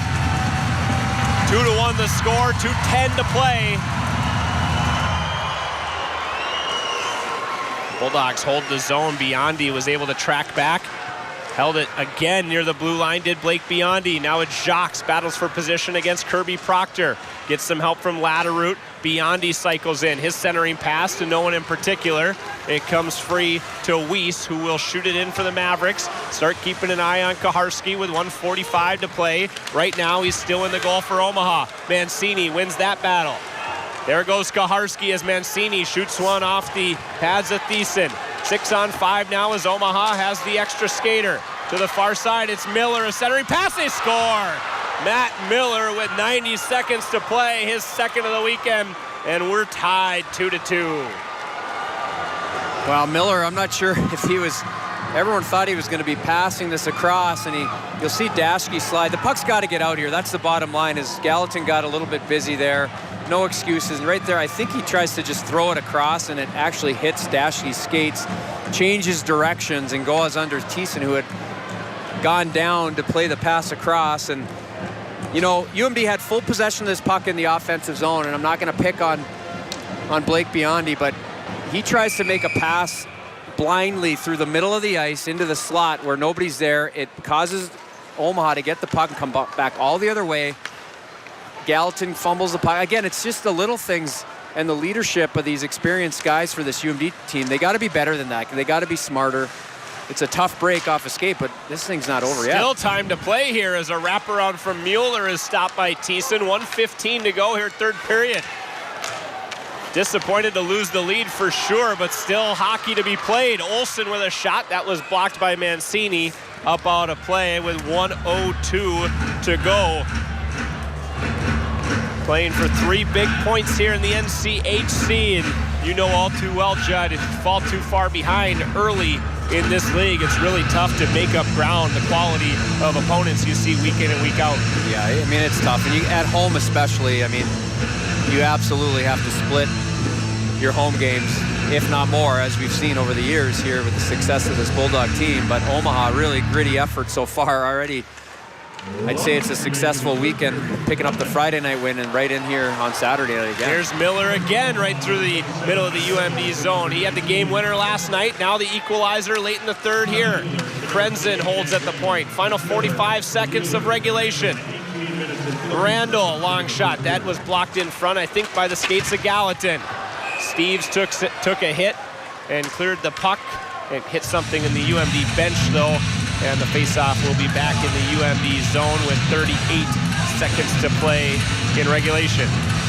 Yeah, Steves took a hit to make a play there, but why is that hit any different than the open ice hit? That, I mean, really, it was a more violent hit, and the refs don't even think about it at this point of the game. Not that they would, but I mean, it's an example of them. They all of a sudden put their whistles away, and it's been a pretty good third period, hasn't it? Yeah, I think it's been a really good series between these two teams early in the year for both, and expect them to grow as the year goes on. They'll meet again in Omaha in January. Should be a fun series out at Baxter Arena.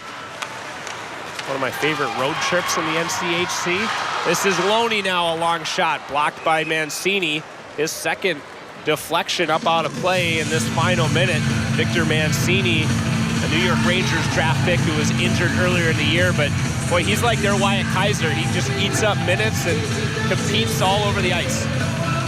Yeah, he's played a lot. He's been up involved in the play in both zones, and you know, I'm just reflecting a little bit on this period. Omaha's only had 4 shots on goal, Zach. It's been all UMD. They've probably had their best period here in the third, and you know, to give up that goal in the last minute of this hockey game is just unfortunate, but it's kind of the way things have gone here. Icing on Omaha with 16 seconds to go, so an offensive zone face-off for UMD. Still time to win a face-off here, Judd, and maybe create a chance near the end of regulation to maybe get the game winner. Yep, Kaiser on the ice, of course, on the far side, top right of your screen. They'll look to get the puck back to him and see what happens.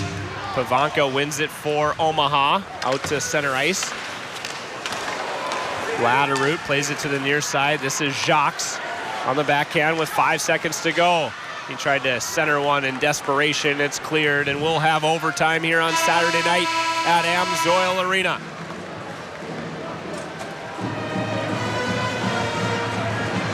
Well, again, UMD probably with their best period of the night here in the third, and unfortunately, nothing to show for it as they'll head to the extra frame here, but certainly an opportunity they can still salvage and pick up points here.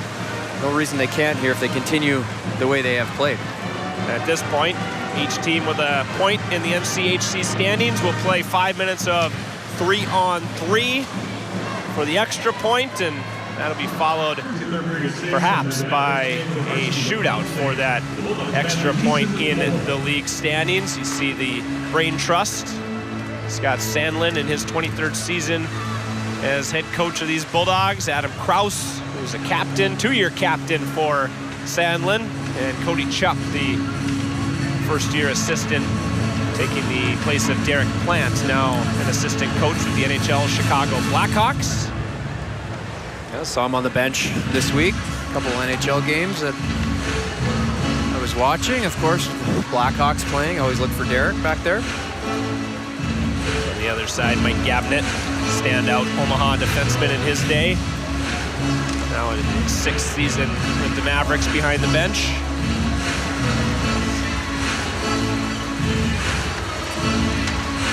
Shots 41-22 in favor of UMD at the end of regulation. They had 2 one-goal leads in this game. Ben Steeves opened the scoring in the opening period. He scored again in the second, but goals from Jake Pavanka and Matt Miller for Omaha have allowed the Mavericks 2 times to climb back into this hockey game. The last one, you'd really like to think is not a pack breaker for the home team, but to get the equalizer with 90 seconds to play, the momentum seems to be, and the good vibes seem to be on Omaha's side of the ice as we start the overtime. Yeah, you'd think so, and you'd love to see them pull this one out here. As UMD will start with Latterroot, Kaiser, and a third player yet to be determined. Looks like Jesse Jacques will come take this draw. So kind of a conservative start to this period, I would say, with Jacques and Latterroot up front, not your 2 most offensive-minded guys. So they'll try to catch them on the fly, maybe see Steeves for the hat trick, or Isaac Howard, maybe the most exciting guy on the ice. We'll see if maybe this is his night to break through and pick up a big goal in overtime victory. Omaha won the face-off. They control. Pavanka, Weiss, and Mancini out there for the Mavericks. This is Pavanka with the puck at center ice. Gets to the UMD line, delays there, gives to an on-charging Weiss. In the circle, tried to move to the middle, a shot. Thiessen made the save, the puck's still free. It's cleared away by Jacques to the far boards. Now it's Pavanka. Puck possession, everything in the 3-on-3 right now. Omaha has it. They changed 2 of their 3 skaters. Weiss, the lone carryover. It's Miller. He fights off the check of Latterroot. Now a 3-on-2. Weiss to the far side. It's knocked away by Jacques. If he's got the motor, he's got a breakaway for UMD. Jacques for the Bulldogs on the backhand. He couldn't get the shot off in the end. A centering pass is cleared away by Miller. Now rink wide, this is Weiss. 3-on-1 as they cross the blue line. Weiss to the middle. A baseball swing by Miller, no good. Well, Jacques has got to get off the ice as he's gassed right now. Kaiser as well, but now he'll allow him to his highs. Howard comes up the ice. Howard tries to play it for Kaiser. Knocked away by Tyconic. Good defensive play there for Omaha. Dropping his stick was Miller as Howard tried to move toward the middle. Actually, it's Kaiser and a whistle with a scrum in front of the Omaha net. 3-on-3, never boring. End to end we go for the Mavericks and the Bulldogs. Well, Jesse Jacques at the end of the shift had breakaway. How is that not a penalty? His feet are not moving at all. He wraps Kaiser up and tackles him to the ground. Probably not going to see one at this point, but I mean, this 3-on-3 is certainly exciting, and Isaac Howard got out there for a second, thought we might see a little spurt there, but good job by Omaha to contain him, and here we go again. 3.5 minutes to go in the 3-on-3. Krenzen's got the puck behind the net of Jake Kaharski. Moves it ahead. This is Mueller, defended by Gallatin.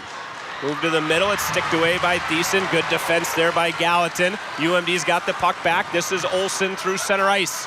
Olsen in the circle, a shot, he scores! Quinn Olsen, the overtime winner. 3-2, the Bulldogs win it.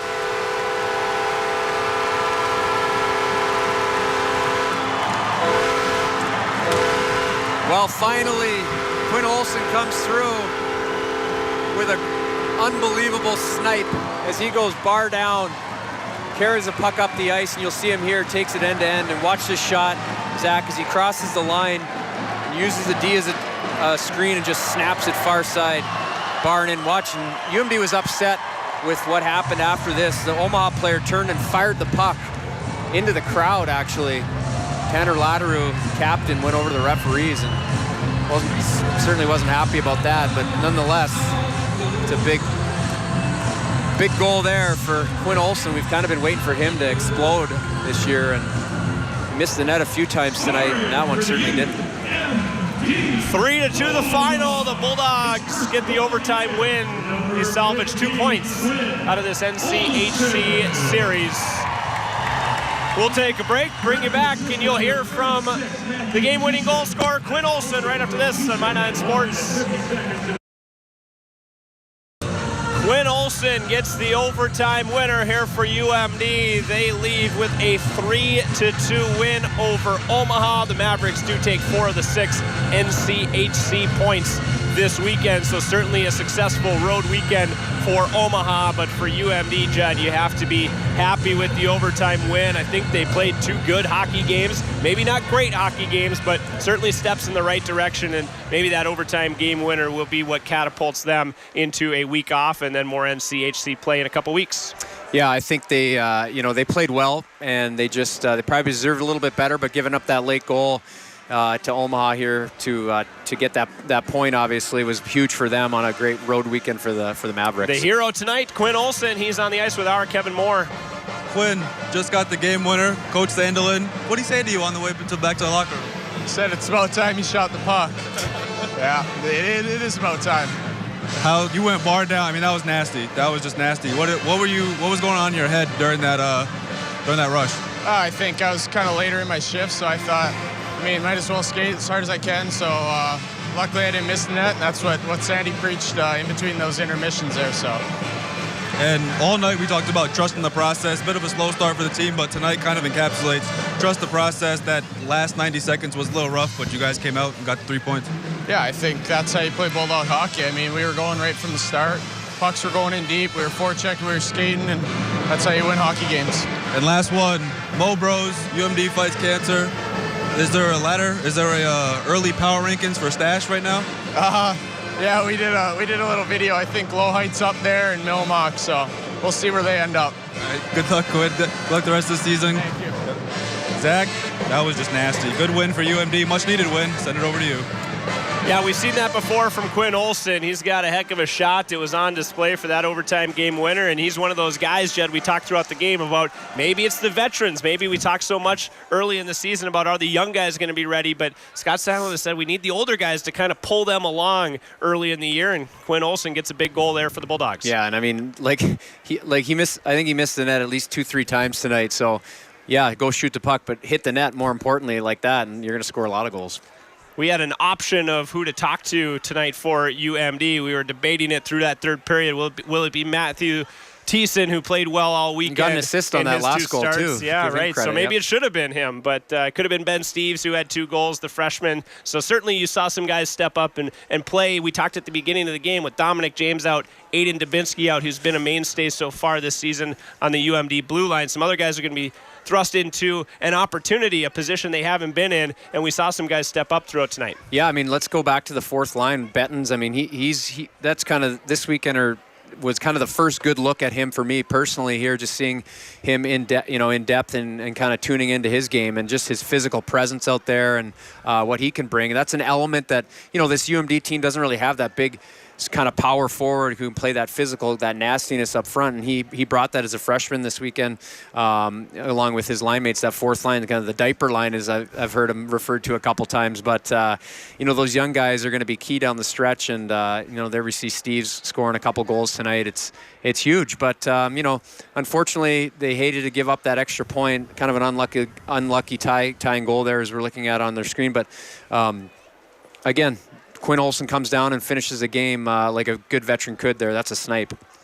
I've had to settle some people down over the past couple weekends here about this UMD team. They are young. They are learning. They've had some transfers who we talked about in Thiessen and Dashke, who are also learning the way that UMD wants to play. And certainly we've been spoiled over the last 7, 8, 9, maybe close to a decade here of UMD teams. But this feels like a team that can slowly figure things out as the season goes on. And I think this weekend, last night, even with the loss, and then tonight an overtime win, was a good step in the right direction. Yeah, I think so. Again, just playing the right way and learning how to win games, is key in that veteran leadership of those guys you mentioned. And they certainly have all the pieces of the puzzle. It's just a matter of putting it into place. Well, it's good to have you back, partner. Yeah, it's good to be here. Thanks for being the missing piece. Yeah. Told you he'd be our good luck charm. A 3-2 overtime win for Judd here on Saturday night. Looking ahead, I misspoke. UMD not off next week. They head to Western Michigan before they're then off for the Thanksgiving holiday. The women are here next weekend. They'll take on Harvard in a non-conference series. We'll have Saturday's game of that series for you here on My Nine Sports, and then the Dogs after the Thanksgiving holiday back here against Colorado College. The women after Thanksgiving have a huge home series against Ohio State. We'll have those games for you here in early December as well. So we hope you can join us then. Thank you so much for joining us tonight. Thank you to our 2 corporate sponsors, Essentia Health and Kohler Chevrolet Buick GMC, for their continued support of the broadcast all season long. We will see you in a couple weeks. Next week for the women, a couple weeks for the men. Until then, I'm Zach Schneider. He's Judd Medic. Quinn Olson, an overtime game winner, 3-2. The Bulldogs win here on Saturday night. Until we meet again, be well, everyone.